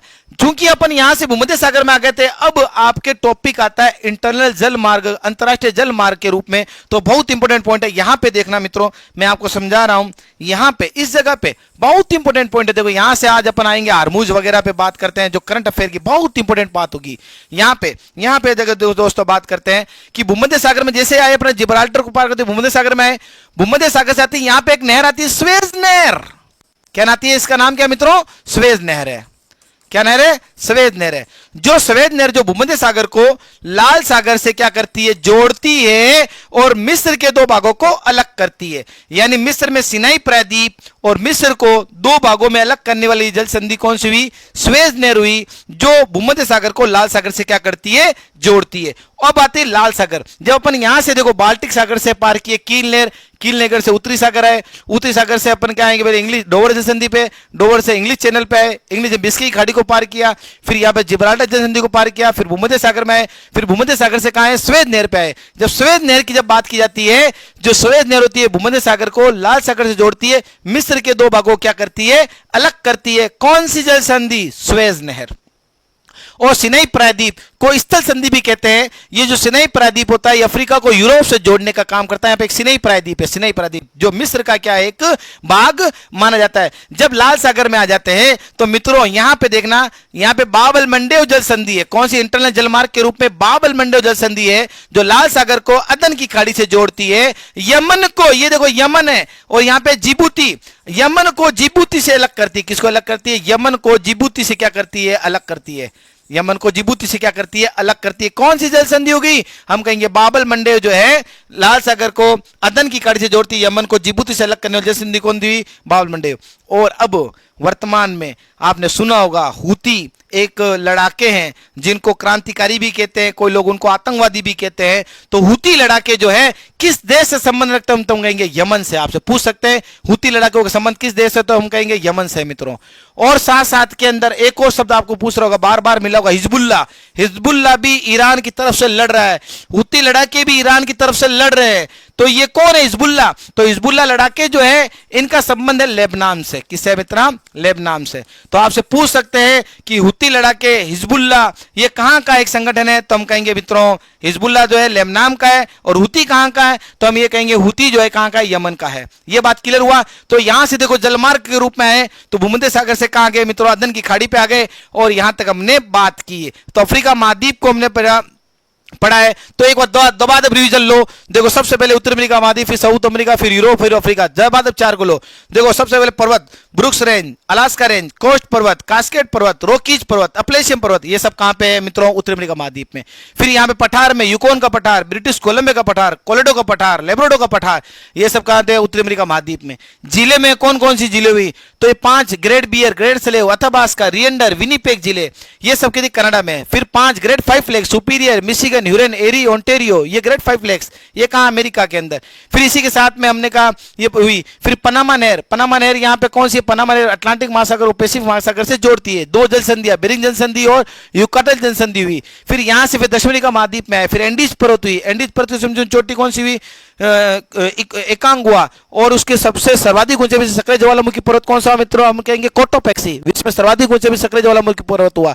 फिर यहाँ पे सबसे सूक्ष्म मरुस्थल कौन सा, वाटाकामा मरुस्थल हुआ, है ना। फिर यहाँ पे घास कौन सी मिलती है, तो हमने 2 इंपोर्टेंट, सेलवाज और पंपाज घास। सेलवाज किसके, रबड़ के लिए, पंपाज किसके लिए मित्रों होती है, तो हमने कहा गेहूं के उत्पादन के लिए। फिर अटाकामा मरुस्थल हुई, और यहाँ पे हमने ये कहा पे यहाँ से निकल गया, और चिल्ली जो है तांबे के लिए, नाइट्रेट भंडार के लिए भी इंपोर्टेंट माना जाता है। मैंने थ्रोट लिमिट है। फिर उसके बाद में यूरोप में, तो यूरोप के अंदर अपन बात करते हैं तो स्कैंडिनेवियन पर्वत हुआ, कार्पेथम पर्वत हुआ, हर्ज पर्वत हुआ, जूरा पर्वत हुआ, फिर यहाँ पे अल्प्स पर्वत हुआ, ये इंपोर्टेंट हमने बात किया। फिर यहाँ पे बाल्टिक सागर, कील नहर, बाल्टिक सागर से कील नील नहर, उत्तरी सागर, इंग्लिश चैनल, डोवर जल संधि, इंग्लिश चैनल, बिस्की की खाड़ी, जिब्राल्टर जल संधि से भूमध्य सागर, फिर स्वेद नहर, स्वेद नहर से कहां पे आ गए, बाबल मंडे पर आ गए, स्वेद नहर से लाल सागर से होते हुए कहां पे आ गए, बाबल मंडे पर आ गए, बाबल मंडे लाल सागर को अदन की खाड़ी से जोड़ता है, यमन को जिबूती से अलग करता है, यमन में आतंकवादी समूह या क्रांतिकारी समूह हम कहेंगे तो बोले कौन सा, तो हूती है, वो लड़ाके हैं, ठीक है ना, वो कौन से हो सकते हैं वो देखेंगे। फिर उसके बाद में हूती है, हिजबुल्ला है, वो कहां के मित्रों, लेबनान का है। यहां तक हमने बात की है। अब अफ्रीका महाद्वीप में आते तो एटलस पर्वत है, किलिमंजारो पर्वत है, फिर यहाँ पे ड्रिंकस पर्वत है, मरुस्थल में सहारा मरुस्थल है, साहिल का मरुस्थल है, याद रखना झील के रूप में, या मलावी झील है, टंगानाई का झील है, विक्टोरिया झील हुई, फिर नासिर झील हुई। अब देखो, अब मैं महत्वपूर्ण बात बताता हूं, आपसे पूछे कि विश्व में सबसे बड़ी मीठे पानी की झील, तो हम कहेंगे सुपीरियर झील। विश्व में सबसे बड़ी मीठे पानी की झील कौन सी हुई, सुपीरियर झील हुई। विश्व में सबसे गहरी मीठे पानी की झील, विश्व में सबसे बड़ी, हमने कहा सिर्फ से सबसे गहरी मीठे पानी की झील कौन सी हुई, बेकाल आगे आएगी। विश्व में सबसे बड़ी भरंस घाटी में अवस्थित झील कौन सी हुई मित्रों, लाल सागर। लाल सागर आपसे पूछे कि विश्व में भरंस घाटी में अवस्थित सबसे बड़ी झील कौन सी हुई, तो हम कहेंगे लाल सागर। तो यहाँ पे सुपीरियर झील विश्व की सबसे बड़ी मीठे पानी की, और यहाँ पे बेकाल झील है, यहाँ पे यही जगह पे बेकाल झील है। बेकाल कौन झील है, बेकाल साइबेरिया के अंदर है, विश्व में सबसे गहरी मीठे पानी की झील है। विश्व में अगर आपसे पूछे कि भरंस घाटी में अवस्थित झील कौन सी हुई, तो हम कहेंगे मित्रों लाल सागर, जो भरंस घाटी में अवस्थित सबसे बड़ी झील हुई। और कैस्पियन सागर आपसे पूछे कि विश्व की सबसे बड़ी खारे पानी की झील कौन सी हुई, तो हम कहेंगे कैस्पियन सागर है। बात क्लियर हुई कि नहीं हुई? यहां तक इंटरनल जलमार्ग से निकल के फिजिकल, इंटरनल जलमार्ग और साथ में रिसोर्सेज सब साथ में चल रहा है मित्रों। अब आ जाते हैं अपन एशिया महाद्वीप पे बात करते हैं। वीडियो थोड़ा सा लंबा होगा दोस्तों, लेकिन आप थोड़ा सा इत्मीनान बनाए रखें, मैं आपको अच्छी सी बात बता रहा हूं, आपको इससे जरूर फायदा होगा। आप सुनिए जरा इसको, नो डाउट ये इस वीडियो से 100% आपको फायदा होगा मित्रों। मैं बहुत जल्दी जल्दी, फास्ट, स्पीडली, रैपिडली आपका सहयोग कर रहा हूं, है ना, तो मुझ में भी आप लोग सहयोग बनाए रखें, मेरे साथ में भी मित्रों। देखो दोस्तों, अब आगे बात करते हैं, चूंकि अब आगे एशिया महाद्वीप पे, तो एशिया महाद्वीप के जो देश होते हैं, तो हमने ये कहा कि इसको पश्चिमी एशिया के अंदर बांटते हैं, पश्चिमी एशिया के बाद में खाड़ी देशों में बांटते हैं, फिर उसके बाद मध्य एशियाई देशों में बांटा जाता है, फिर दक्षिण एशियाई देशों में, फिर दक्षिण पूर्वी एशियाई देशों में, फिर पूर्वी एशियाई देशों में चर्चा की जाती है। तो सबसे पहले पश्चिमी एशिया, आपसे ये पूछ सकते हैं कि इजराइल एशिया के किस भाग में आता है, तो क्वेश्चन पूछ सकते हैं, तो क्या कहेंगे पश्चिमी एशिया में आता है। तो पश्चिमी एशिया से कौन कौन से देश होते हैं, तो ये देखो यहाँ पे हम ये कहेंगे तुर्की है, लेबनान है, सीरिया है, जॉर्डन है, इजराइल। यहाँ पे तुर्की, लेबनान, सीरिया, जॉर्डन जो इजराइल है, ये सारे देश किस में आते हैं मित्रों, पश्चिमी अफ्रीका, हम कहेंगे पश्चिमी एशिया में आते हैं। तुर्की, लेबनान, सीरिया, जॉर्डन, इजराइल। अब यहां से ध्यान रखना कि जॉर्डन की सीमा भूमध्य सागर से नहीं लगती। यह क्वेश्चन आपसे पूछा जाएगा कि क्या इजराइल की सीमा, इजराइल चूंकि अभी वर्तमान के अंदर बहुत इंपॉर्टेंट पॉइंट है, क्या इजराइल की सीमा भूमध्य सागर से लगती है? बिल्कुल लगती है। किसकी नहीं लगती, तो हम कहेंगे जॉर्डन की नहीं लगती है मित्रों। तो याद रखना कि यहां पे जॉर्डन की सीमा जो है भूमध्य सागर से नहीं लगती है, और इजराइल की सीमा भूमध्य सागर से लगती है। चूंकि इजराइल की जब बात की जाती है, तो याद रखना, ये मैंने ऊपर से उठा के यहां पे रखा है, तो याद रखना इजराइल के भाग ही फिलिस्तीन है। इजराइल का भाग ही क्या है, फिलिस्तीन है। और फिलिस्तीन अगर आपसे पूछे कि फिलिस्तीन किसका एक भाग है, तो इजराइल से अलग हुआ भाग है। और हमास, हमास कहते हैं एक आतंकवादी, क्रांतिकारी या लड़ाके हम कहेंगे, तो हमास का संबंध किससे मित्रों, फिलिस्तीनियों से है। हमास का संबंध किससे, फिलिस्तीनियों से। तो याद रखना, हूती का संबंध किससे, यमन से। हिजबुल्लाह का संबंध किससे, लेबनान से। हमास का संबंध किससे, फिलिस्तीन से। बात क्लियर हुआ कि नहीं हुआ मित्रों? अब बात करते हैं, देखो फिर हमने ये कहा कि जो भूमध्य सागरीय सीमा किससे लगती है, जॉर्डन से नहीं लगती है, तुर्की होगा। फिर मध्य एशियाई देशों में कजाकिस्तान, फिर खाड़ी देश आते हैं, तो इस खाड़ी देशों में देखो सऊदी अरब, ये रहा Saudi Arab, Iran, Iraq, Kuwait, Qatar, Bahrain, यही यमन, ओमान, ये सब देश किस में आते हैं, खाड़ी देशों में आते हैं। Saudi Arab, Iraq, Iran, Kuwait, Qatar, Bahrain, UAE, Yemen और ओमान। और ये यहाँ पे ईरान, ये यहाँ पे देखो मित्रों, यहाँ बैठा है कौन सा, इजराइल, तो ईरान। अब देखो बार बार वर्तमान की भी बात बता देता हूं, जलमार्ग के रूप में हार्मुज जल संधि की बार बार बात की जा रही है, और इस पे क्वेश्चन जरूर बनेगा मित्रों इस बार कि हार्मुज जल संधि क्या है। तो याद रखना हार्मुज, ये यहां पे हार्मुज, जब देखो अपन बार बार बात कर रहे हैं, देखो जिब्राल्टर से होते हुए भूमध्य सागर में आए, भूमध्य सागर से फिर कहां पे, सफेद नहर पे आए, सफेद नहर पार करते हुए लाल सागर में आए, लाल सागर से बाबल मंडे अदन की खाड़ी से आए, यहां तक क्लियर हुआ। ये हार्मुज जल संधि, यहां पे देखो ये फारस की खाड़ी है और नीचे ओमान की खाड़ी है। तो याद रखना मित्रों, हार्मुज जल संधि, यहां से क्वेश्चन बनेगा कि हार्मुज जल संधि पर किसका अधिकार, तो हम कहेंगे ईरान का अधिकार है। किसका अधिकार, ईरान का। तो किस किस को जोड़ रही है, देखो फारस की खाड़ी को ओमान की खाड़ी से जोड़ती है, और ईरान को यूएई से क्या करती है, अलग करती है मित्रों। ये क्वेश्चन पूछा जाएगा कि हार्मुज जल संधि क्या करती है, तो हम कहेंगे ईरान को यूएई से अलग करती है, ईरान को यूएई से अलग करती है, फारसी खाड़ी और ओमान की खाड़ी को क्या करती है, ये जोड़ती है। तो हारमूज पे बार बार क्वेश्चन पूछेगा, मैं फिर बता देता हूं कि कौन सी खाड़ी को जोड़ती है। तो फारस की खाड़ी और ओमान की खाड़ी को जोड़ने का काम कौन सी जल संधि करती है, हारमूज जल संधि करती है। किसको अलग करती है, ईरान को यूएई से अलग करती है। तो वर्तमान में जो हारमूज जल संधि है, इस पर अधिकार किसका है, ईरान का है। और भारत को लगभग 60% तेल और गैस की सप्लाई भी इस हारमूज से होते ही भारत में वो है। और ये यानी हारमूज से होती है, कहां आती है, हिंद महासागर, और हिंद महासागर से देखो कहां आती है, भारत के अंदर आती है। हम कहेंगे तेल और गैस की सप्लाई कहां से हो रही है, 60% हारमूज से होकर निकल रही है मित्रों। तो बहुत इंपॉर्टेंट बात है, देखो जलमार्ग के साथ में आपको फिजिकल, जलमार्ग, इंडस्ट्री सब मैं आपको बताता चला जा रहा हूं, याद रखो मित्रों। तो याद रखना, मैं अभी बार बार फिर कह रहा हूं, ये हमारी एक रैपिड क्लास है, एक रिविजन क्लास है। थ्रू आउट हम बहुत जल्दी चल रहे हैं। आपको कल एग्जाम है, 2 दिन बाद एग्जाम है, आपको फायदा होना चाहिए, इसलिए ये क्लास थोड़ा फास्ट लिया जा रहा है मित्रों। तो यहां पे आ गए, हारमूज पे आ गए। अब देखो हारमूज पे आने के बाद के अंदर यहां के जो पर्वत पठार है, इस पे अपन चर्चा कर लेते हैं। एशिया को इंडिया से पढ़े बिगर मित्रों बहुत अधूरा है, इंडिया को ही पढ़ना पड़ता है। बिना इंडिया को सीखे अपन एशिया को नहीं सीखते। यहां से इस लोकेशन को सीख लो तो पूरा देखो।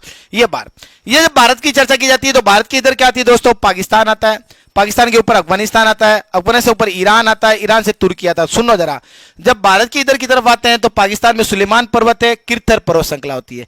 अफगानिस्तान में आते हैं तो हिंदू कुश पर्वत श्रृंखला। पाकिस्तान और अफगानिस्तान की सीमा पर कौन सी पर्वत है, तो हम कहेंगे हिंदू कुश पर्वत श्रृंखला। ईरान में कौन सा पर्वत है, तो आपसे पूछ सकते हैं वर्तमान में जाग्रोस पर्वत का संबंध किससे है, ईरान से। तुर्की में आते हैं तो अनातोलिया का पठार। तुर्की में मरमरा सागर भी कहां है, तुर्की के अंदर है। मरमरा सागर भी कहां है, तुर्की में। अनातोलिया पठार, पॉन्टिन पर्वत श्रृंखला, टोरस पर्वत श्रृंखला भी कहां मित्रों, तुर्की में आती है। तो याद रखना, वापस रिवीजन के रूप में अगर एशिया महाद्वीप की बात की जाती है तो यहां से अपन छोड़ दिया, यहां तक लाके छोड़ दिया, बाबल मंडे तक आए जलमार्ग के रूप में, यहां पे आके छोड़ दिया। अब अपन एशिया महाद्वीप का अध्ययन करते हैं। तो वापस सबसे पहले भारत की बात की जाती है तो भारत के इधर पाकिस्तान है, इस पाकिस्तान में सुलेमान पर्वत है, किरथर पर्वत श्रृंखला है। फिर अफगानिस्तान की बात की जाती है तो हिंदू कुश पर्वत श्रृंखला, पाकिस्तान अफगानिस्तान सीमा पर। फिर ईरान में जाग्रोस पर्वत है। तुर्की में आते हैं तो पॉन्टिन पर्वत श्रृंखला आती है, टोरस पर्वत श्रृंखला तुर्की के अंदर प्रेजेंट है। फिर तुर्की में अनातोलिया का पठार तुर्की के अंदर है। और तुर्की के अंदर ही हम कहेंगे मरमरा सागर है, तो तुर्की में भी मरमरा सागर। और तुर्की में एक बहुत इंपॉर्टेंट क्वेश्चन बनता है, वॉन झील। वॉन झील है विश्व में सबसे अधिक लवणता वाली झील कौन सी है, वॉन झील, जिसकी लवणता 330 प्रति हजार मानी जाती है, 330 प्रति हजार मानी जाती है। तो याद रखना, विश्व की सबसे बड़ी मीठे पानी झील अगर आपसे चर्चा करें तो सुपीरियर। विश्व की सबसे गहरी मीठे पानी झील तो बेकाल झील। विश्व की भ्रंश घाटी में उसकी सबसे बड़ी झील लाल सागर। विश्व की खारे पानी की झील तो हम कहेंगे कैस्पियन सागर। और विश्व की सबसे अधिक लवणता वाली झील कौन सी है, तो हम कहेंगे तुर्की की वॉन झील। बात क्लियर हुआ कि नहीं हुआ मेरे मित्रों। यहां हम बात कर रहे हैं तो ये पर्वत यहां से इधर चले अपन, अब यहां से इधर चलेंगे तो वापस बोलो जरा, सुलेमान पर्वत, किरथर पर्वत, हिंदू कुश पर्वत श्रृंखला तो अफगानिस्तान पाकिस्तान सीमा पर। ईरान में जाग्रोस पर्वत, तुर्की में पॉन्टिन पर्वत श्रृंखला, टोरस पर्वत श्रृंखला, अनातोलिया पठार, और हमें तुर्की में वॉन झील, मरमरा सागर यहां पे हुआ। फिर इधर की तरफ आते हैं तो भारत पाकिस्तान की सीमा में देखो काराकोरम पर्वत नजर आ रहा है, काराकोरम हिमालय पर्वत श्रृंखला। जब भारत पढ़ेंगे कल अपन तो भारत के अंदर देखना कि हिमालय पर्वत श्रृंखला को विभिन्न भाग होते हैं। तो हिमालय में ऊपर की तरफ काराकोरम, फिर लद्दाख, फिर जास्कर, पीर पंजाल, धौलाधर, नागटिबा, इन सब का अध्ययन किया जाएगा कल। फिर उसके बाद में यहाँ पे जब आते हैं चीन के अंदर, तो चीन में आपको याद रखने वाली बात है कि यहाँ पे सबसे पहले चीन में आपसे जो क्वेश्चन पूछ सकते हैं, रेड बेसिन कहाँ है, लोएस का पठार कहाँ है, ये सब चीन के अंदर आते हैं। तो रेड बेसिन्स और लोएस का पठार, ये सब कहां है मित्रों, चीन के अंदर आता है। मंचूरियन का मैदान चीन के अंदर, जो मंचूरियन खाते हैं ना अपन, ये मंचूरियन का मैदान यहां पे है, मंचूरियन। तो मंचूरियन मैदान में चीन में। तो आपसे क्वेश्चन पूछ सकते हैं, रेड बेसिन कहां है मित्रों, चीन के अंदर है। रेड बेसिन कहां है, चीन में। तो इंपोर्टेंट बात है, ईरान वाली ध्यान रखना कि जाग्रोस पर्वत कहां है, ईरान में, पहली बात। हारमूज पर अधिकार किसका है, ईरान का है। हारमूज जल संधि क्या करती है, तो कहेंगे फारसी खाड़ी को ओमान की खाड़ी से जोड़ती है, यूएई को ईरान से अलग करती है। ये यहां तक क्लियर हुआ। फिर उसके बाद में ईरान के अंदर ही 2 मरुस्थल है, उसकी चर्चा 100% करना, क्योंकि आ सकता है कल, क्यों ईरान वर्तमान में करंट का क्वेश्चन है। तो यहां पे 2 मरुस्थल है, ईरान के अंदर ही 2 मरुस्थल आते हैं, जिसका नाम है दस्त कबीर और दस्त लुत। ईरान में 2 मरुस्थल, जिसका नाम क्या है, दस्त कबीर और दस्त लुत है ना। तो ईरान की मुख्य बातें बताओ जरा। तो हमने कहा कि दस्त कबीर, दस्त लुत 2 मरुस्थल किसके मित्रों, ईरान के। ईरान में जाग्रोस पर्वत कहां पे, ईरान के अंदर, और ईरान के अंदर हारमुज का अधिकार किस पे, ईरान का है। बात क्लियर हुआ कि नहीं हुआ, ये बहुत इंपॉर्टेंट बात मैंने आपको बताइए। तो यहां पे देखो पर्वत के रूप में इधर गए, अब इधर गए, तो चीन में रेड बेसिन, लोएस का पठार, मंचूरियन के मैदान, यहाँ पे हम कहेंगे कुल्लुन पर्वत, सिगलिन पर्वत, अल्तुन सा, नानसा, खूब सारा है, लेकिन मैंने इसकी चर्चा नहीं की आपके साथ में। जो इंपॉर्टेंट है उस पर बात कर रहा हूं। रेड बेसिन है, लोएस का पठार चीन के अंदर इंपॉर्टेंट माना जा सकता है। बात यहां तक क्लियर हुआ मित्रों। अब अपन चर्चा करते हैं यही केसी के साथ के अंदर ही, जो यहां पे आओ, तीन जल संधियां, जब चीन से अपन इधर की तरफ आते हैं तो तीन जल संधियां सबसे इंपॉर्टेंट है, हो सकता है आपसे जरूर पूछी जा सकती है मित्रों। हारमुज के साथ के अंदर ए से की तीन जल संधियां है, हारमुज है पहली, तो फिर एक मलक्का है, फिर मक्कासर जल संधि है। कौन सी भाई, मलक्का एंड मक्कासर जल संधियां। देखो इधर भी देखो, बात करते हैं मित्रों। देखो एक तो कौन सी हुई हमारी, हारमुज हुई, ये वाली हारमुज। फिर उसके बाद में देखो यहां पे अपन जा रहे हैं, यहां पे एक जल संधि है, देखो मलक्का, एक तो है मलक्का जल संधि नंबर 1 मलक्का। फिर उसके बाद में यहां पर जल संधि की बात करते हैं तो हम कहेंगे सुंडा, यहां पे मलक्का जल संधि है, और यहां पे एक जल संधि जिसका कहते हैं मक्कासर जल संधि। कौन सी है, मक्कासर जल संधि, मक्कासर जल संधि। और यहां पे एक जल संधि है सुंडा जल संधि, सुंडा, बहुत इंपॉर्टेंट है। देखो मलक्का जल संधि, मक्कासर जल संधि, सुंडा जल संधि, बहुत इंपॉर्टेंट बात बता रहा हूं, एक हारमुज जल संधि। तो जल संधि इसलिए बता रहा हूं क्योंकि आपका इंटरनल जल मार्ग, अंतरराष्ट्रीय जल मार्ग के रूप में तो जल संधियों से होकर तो निकलते सब मार्ग, तो यहां ध्यान रखना। तो मलक्का जल संधि जो मलेशिया के मलय द्वीप को सुमात्रा से, मलेशिया मलय द्वीप को सुमात्रा से अलग करती है, अंडमान सागर को जावा सागर से, अंडमान सागर को जावा सागर से जोड़ने का काम करती है। कौन सी, मलक्का जल संधि, है ना, ठीक है ना, ये होगी मलक्का जल संधि। ये जो मलक्का जल संधि है जो मलेशिया के मलय द्वीप को सुमात्रा से अलग करती है, और हम ये कहेंगे कि मलक्का जल अंडमान सागर को जावा सागर से जोड़ने का काम करती है। कौन सी, मलक्का जल संधि। फिर मक्का जल संधि है, हम कहेंगे तो हम बोर्नियो को सुलावेसी से अलग करती है, सेलेबी सागर को जावा सागर से जोड़ने का काम कौन करती है, मक्कासर जल संधि। फिर सुंडा जल संधि है, जो हम सुंडा जल संधि है तो हम कहेंगे सुमात्रा को जावा द्वीप से अलग करती है, और हम कहेंगे जावा सागर को हम कहेंगे हिंद महासागर से जोड़ने का काम कौन सी जल संधि है, सुंडा जल संधि करती है। तो सबसे इंपॉर्टेंट 4 जल संधियां यहां पे याद रखना, एक तो हारमुज है, एक मलक्का है, एक मक्कासर है, और एक सुंडा है। हारमुज क्या करती है, वापस बात बता रहा हूं, हम फारस की खाड़ी को ओमान की खाड़ी से जोड़ती है, और ईरान को यूएई से क्या करती है, अलग करने का काम कौन सी करती है, हारमुज जल संधि। दूसरी है मलक्का जल संधि, जो है ये मलक्का जल संधि है, मलेशिया मलय द्वीप को सुमात्रा से अलग करती है, और उसके साथ में हम कहेंगे अंडमान सागर को जावा सागर से जोड़ने का काम करती है। फिर उसके बाद मक्कासर जल संधि है, जो हम ये कहेंगे मक्कासर जल संधि बोर्नियो को सुलावेसी से, बोर्नियो द्वीप भी इंडोनेशिया का है, सुलावेसी भी द्वीप इंडोनेशिया का है, तो बोर्नियो को सुलावेसी से अलग करती है, और सेलेबी सागर को जावा सागर से जोड़ने का काम कौन करती है मित्रों, तो हम कहेंगे मक्कासर जल संधि है। सुंडा जल संधि हम कहेंगे सुंडा जल सुमात्रा को जावा से क्या करती है, सुंडा सुमात्रा को जावा से क्या करती है, अलग करती है, वही जावा सागर को हिंद महासागर से जोड़ने का काम से कौन जल से करती है, तो हम कहेंगे सुंडा जल संधि करती है। तो यहां मित्रों यहां तक अपन ने यहां तक बात किया। देखो वापस घुमा के आओ, देखो हमने बेरिंग सागर पे चर्चा की जल संधियों में, फिर हमने युकाटन जल संधि पे बात की, फिर मेगेलन जल संधि पे बात की, फिर उसके बाद बाल्टिक सागर पे चर्चा किया, फिर कील ने पर बात किया, फिर ऊती सागर पे बात की, फिर इंग्लिश चैनल पे चर्चा किया, डोवर जल संधि, फिर इंग्लिश चैनल, बिस्की खाड़ी, फिर जिब्राल्टर, जिब्राल्टर से होते फिर भूमध्य सागर में आए, भूमध्य सागर से होते हुए हमने कहा स्वेज नहर से होते हुए लाल सागर में आए, फिर बाबल मंडल से लाल सागर से अदन की खाड़ी में आए, हारमुज से होते हुए फारस की खाड़ी आई, फारस की खाड़ी से ओमान की खाड़ी में आए, ये हमारे जहाज आ रहे हैं और भारत में घुस गए, ठीक है ना। फिर इसी के साथ के अंदर जल संधि, अगर इधर से कोई अगर ट्रैक आता है तो ये हमारी मलक्का है, मक्कासर है, और सुंडा जल संधि हमारे जलमार्ग के रूप में आती है, तो इनमें हमने चर्चा आपके साथ में की है। तो जरा वापस एशिया पे आते हैं, तो एशिया महाद्वीप के भारत से अगर इधर जाते हैं तो पाकिस्तान, फिर अफगानिस्तान, फिर ईरान, और ईरान के उधर की तरफ जाते हैं तो मित्रों क्या आता है, तुर्की आता है।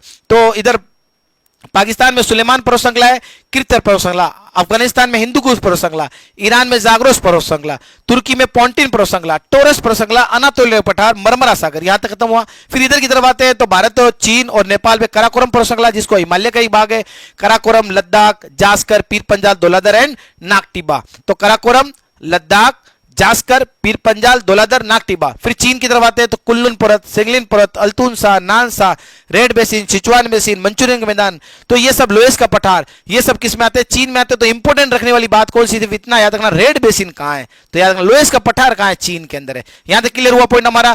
फिर हमने जल संधि में हारमुज की बात की, सुंडा की बात की, हारमुज, मलक्का, मक्कासर और सुंडा की हमने चर्चा की है मित्रों। यहां हमने चर्चा की, मोटी मोटी बात की है। अब देखो यहीं पर ही हम ये कह सकते हैं मित्रों, अब अगर मोटा मोटा, क्योंकि टाइम कम है, हमें रिवीजन लेना है, तो एक लास्ट हमारा महाद्वीप रह गया, वो है ऑस्ट्रेलिया। 5 मिनट के अंदर ऑस्ट्रेलिया को लेकर इस वीडियो को अपन यहीं पे समाप्त करेंगे। तो हाँ, जापान की बात करते हैं मित्रों। देखो यहां पे इस जापान में चर्चा करते हैं, एशिया महाद्वीप में जापान को उठाओ जरूर।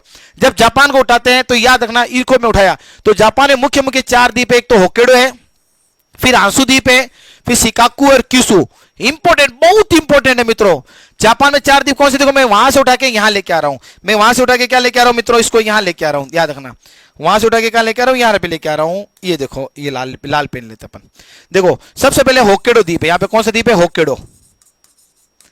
क्योंकि आपको आपके टॉपिक के अंदर फिजिकल फीचर्स के साथ में इंडस्ट्री भी है और जलमार्ग भी है। तो इंपोर्टेंट होने इंडस्ट्री किसकी चर्चा की गई है? विकसित देशों के बारे में। तो जापान एक विकसित देश है, इसकी बात करना बहुत लाजमी है। तो हम यहां कहेंगे इसके 4 द्वीप, एक तो होक्काइडो है, फिर यहां पे बड़ा द्वीप है वो हांसू है, हांसू। फिर उसके बाद यहां पे शिकाकू, और लास्ट द्वीप कौन सा बेटा? यहां पे क्यूशू।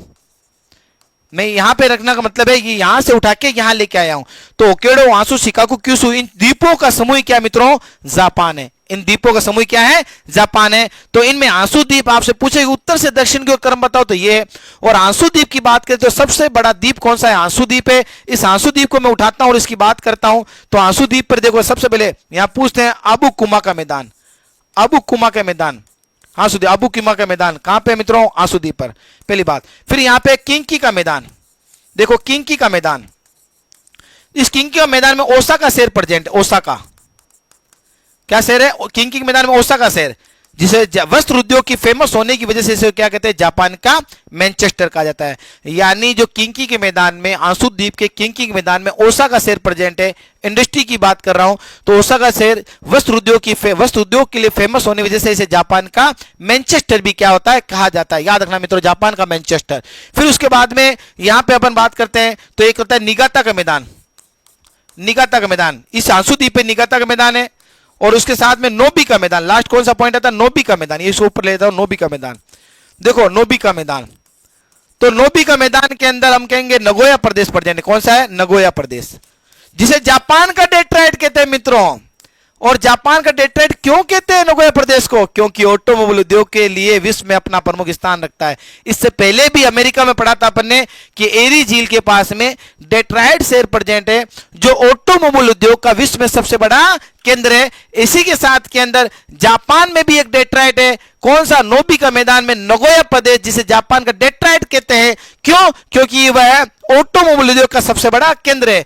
ओसाका शहर को जापान का मैनचेस्टर कहते हैं। क्यों कहते हैं? कि वस्त्र उद्योग के लिए फेमस होने की वजह से इसे जापान का मैनचेस्टर भी क्या होता है? कहा जाता है। तो वापस अगर अपन पढ़ते हैं तो यहीं पर ही मित्रों, यहां पे एक हांसू द्वीप के पास में क्वांतो का मैदान भी है। क्वांतो का मैदान है। और क्वांतो का मैदान में जापान की राजधानी टोक्यो फेमस है, एक औद्योगिक नगर है मित्रों। टोक्यो भी क्या एक औद्योगिक नगर है। तो यहां पे देखो वापस पढ़ते हैं, हांसू द्वीप पर कौन कौन से मैदान है? अबु कुमा का मैदान, किंकी के मैदान, किंकी के मैदान में ओसाका शहर प्रेजेंट है। और साथ साथ में किंकी के मैदान में क्योटो शहर भी प्रेजेंट है। बहुत इंपॉर्टेंट पॉइंट है क्योटो शहर के बारे में, क्योंकि आपके बायोडाइवर्सिटी, और हमने कहा कि बायोडाइवर्सिटी के साथ में बायोलॉजिकल भी इसमें कुछ चर्चा की गई है। तो याद रखना क्योटो प्रोटोकॉल हुआ था, वो 1997 में हुआ था। क्योटो 1997 को क्योटो प्रोटोकॉल हुआ था। क्योटो प्रोटोकॉल क्या था? तो याद रखना मित्रों, ग्रीन हाउस गैसों को कम करना प्रमुख उद्देश्य रखा गया था। तो आपसे पूछे कि क्योटो प्रोटोकॉल कब हुआ? तो 1997 में हुई थी। और उसका प्रमुख उद्देश्य क्या था? ग्रीन हाउस गैसों को कम करना है। ग्रीन हाउस गैसें क्या होती है? ग्रीन हाउस गैसें जैसे कार्बन डाइऑक्साइड से, मेथेन है ना, नाइट्रोजन डाइऑक्साइड है, ये सब क्या होती है? ग्रीन हाउस गैसें होती है जो वातावरण में कार्बन की मात्रा को बढ़ा रही है, जिससे विश्व का तापमान बढ़ रहा है। इस विश्व के तापमान को कम करना है, विश्व के तापमान को कम करना है, यानी ग्रीन हाउस गैसों को कम करना प्रमुख उद्देश्य रखा गया था। उसकी संधि कब हुई थी? क्योटो प्रोटोकॉल 1997 को हुई थी। और जो 2005 में क्या हुई? लागू हुई। होगी तो याद रखना जो क्योटो शहर भी कहा है तो जापान के आंसू द्वीप में, आंसू द्वीप के अंदर किंकी के मैदान में, किंकी के मैदान में क्या प्रेजेंट है, क्योटो शहर प्रेजेंट है, जो जिसे हम कहेंगे कि किसके लिए फेमस हुआ कि ग्रीन हाउस गैसों के लिए एक जलवायु परिवर्तन की बैठक क्योटो में हुई थी, इसलिए इसे क्योटो प्रोटोकॉल कहा गया, जिसमें ग्रीन हाउस गैसों को कम करना प्रमुख उद्देश्य इसका रखा गया। और फिर उसके बाद आंसू शिकागो और क्यूशू लास्ट द्वीप है। आपको याद रखना अमेरिका के द्वारा जापान पे जो दो बम गिराए गए थे उनमें भी हिरोशिमा और नागासाकी था। जो हिरोशिमा था वो तो आंसू द्वीप पर था और नागासाकी जो प्रेजेंट वो क्या है, क्यूशू द्वीप पर नागासाकी क्या है, प्रेजेंट है। तो जापान भी एक इंपॉर्टेंट है। तो याद रखना जापान में इंडस्ट्री के रूप में आपसे पूछ सकते हैं, क्षेत्र पूछ सकते हैं, ये द्वीप पूछ सकते हैं, ओसाका पूछ सकते हैं, क्योटो पूछ सकते हैं, निगाता पूछ सकते हैं, नोबी को पूछ सकते हैं। ये बात किसकी की हमने दोस्तों, जापान के बारे में चर्चा की है। तो ये जापान हो गया। फिर उसी के साथ पे अपन बात करते हैं अब ऑस्ट्रेलिया महाद्वीप लास्ट है, थोड़ा सा जल्दी इसको वीडियो को लेते हैं, है ना। जापान के अंदर बात करते हैं मित्रों, देखो ऑस्ट्रेलिया बहुत इंपॉर्टेंट पॉइंट है ऑस्ट्रेलिया। यहां पे मित्रों चर्चा कर लेते हैं ऑस्ट्रेलिया पे, फिर इस वीडियो को यहीं पर अपन क्या करेंगे, समाप्त करेंगे। एक रिवीजन कहोगे तो आपको रिवीजन दे दूंगा मैं, है ना, आप लोगों की अगर मांग होगी तो, और नहीं तो मुझे उम्मीद है कि ये वीडियो आपको बहुत पसंद आएगा। देखो सुनो, ये क्लास आपको बहुत पसंद आएगी उम्मीद करता हूं। सबसे पहले अगर अपन चर्चा करते हैं मित्रों देखो यहां बात करते हैं ऑस्ट्रेलिया की। सुनना ऑस्ट्रेलिया की प्रांत, आज बहुत खुशी होगी कि ऑस्ट्रेलिया के हमने अभी तक केवल पिच को देखा था, क्रिकेट के मैदान को देखा था, आज उसकी लोकेशन भी देख लेते हैं। सुनना दोस्तों, ये वाला जो पोर्शन है ऑस्ट्रेलिया का पश्चिमी ऑस्ट्रेलिया है, ये वाला जो पोर्शन इसका उत्तरी ऑस्ट्रेलिया है, ये वाला पोर्शन इसका दक्षिणी ऑस्ट्रेलिया है, ये वाला पोर्शन इसका क्वींसलैंड है, क्वींसलैंड है, ये वाला पोर्शन इसका न्यू साउथ वेल्स है, न्यू साउथ वेल्स है, और ये वाला पोर्शन इसका विक्टोरिया है, विक्टोरिया प्रांत। तो यहां पे कौन सा प्रांत है इसका, पश्चिमी प्रांत, नाम है पश्चिमी state, western state, northern state, उत्तरी प्रांत। ये इसका कौन सा प्रांत है, उत्तरी प्रांत। ये इसका कौन सा है, दक्षिणी प्रांत। और ये इसका क्वींसलैंड प्रांत, न्यू साउथ वेल्स, ये विक्टोरिया, और ये यहाँ के लास्ट इसका प्रांत छोटा सा तस्मानिया। मित्रों क्या ये तस्मानिया प्रांत है इसका। अब याद रखना इस ऑस्ट्रेलिया की पश्चिमी ऑस्ट्रेलिया की राजधानी क्या होती है, आपने पढ़ा होगा, विश्व का सबसे बड़ा क्रिकेट का मैदान कौन सा है, तो हम कहेंगे मित्रों पर्थ। क्या मित्रों, पर्थ जो है यहाँ पश्चिमी ऑस्ट्रेलिया की राजधानी, देखो पर्थ, ये रहा पर्थ, पश्चिमी ऑस्ट्रेलिया की राजधानी क्या है, पर्थ है। उत्तरी ऑस्ट्रेलिया की राजधानी देखो यहाँ पे क्या है, डार्विन है, डार्विन क्रिकेट का मैदान आपने सुना होगा, डार्विन। दक्षिण ऑस्ट्रेलिया की राजधानी क्या होती है, एडिलेड, आपने नाम सुना क्रिकेट का मैदान एडिलेड का, बिल्कुल सुना होगा, 100% क्रिकेट देखते हो तो आप, एडिलेड। फिर क्वींसलैंड की राजधानी ब्रिस्बेन, ये भी क्रिकेट का एक मैदान है, ब्रिस्बेन। और फिर उसके बाद में न्यू साउथ वेल्स सिडनी, बहुत अच्छा क्रिकेट का मैदान है सिडनी। और फिर विक्टोरिया की राजधानी मेलबर्न, बिल्कुल आपने सुना होगा मेलबर्न, यहाँ पे क्या है, मेलबर्न क्रिकेट का मैदान है, मेलबर्न भी। पर्थ, मेलबर्न, ये नाम सुने होगा 100%, बहुत खुशी हो रही होगी आपको सुन के कि पर्थ पश्चिमी ऑस्ट्रेलिया की राजधानी है, उत्तरी ऑस्ट्रेलिया की राजधानी डार्विन है, दक्षिण ऑस्ट्रेलिया की राजधानी एडिलेड है, क्वींसलैंड की राजधानी ब्रिस्बेन है, न्यू साउथ वेल्स की राजधानी सिडनी है, विक्टोरिया की राजधानी मेलबर्न है, तस्मानिया की राजधानी होबार्ट है, होबार्ट। ये सब क्या होती है, इसकी राजधानियां मानी जाती है। अब सुनना है, हमने ये देशों के बारे में बात की, देखो Perth, Darwin, Adelaide, Brisbane, New South Wales, Sydney, Melbourne और विक्टोरिया ऑस्ट्रेलिया की खुद की एक राजधानी है, टेरिटरी है, जिसका नाम है कैनबरा। ऑस्ट्रेलिया की राजधानी कैनबरा है, जो विक्टोरिया प्रांत के अंदर क्या आती है, मेरी प्रेजेंट है कैनबरा।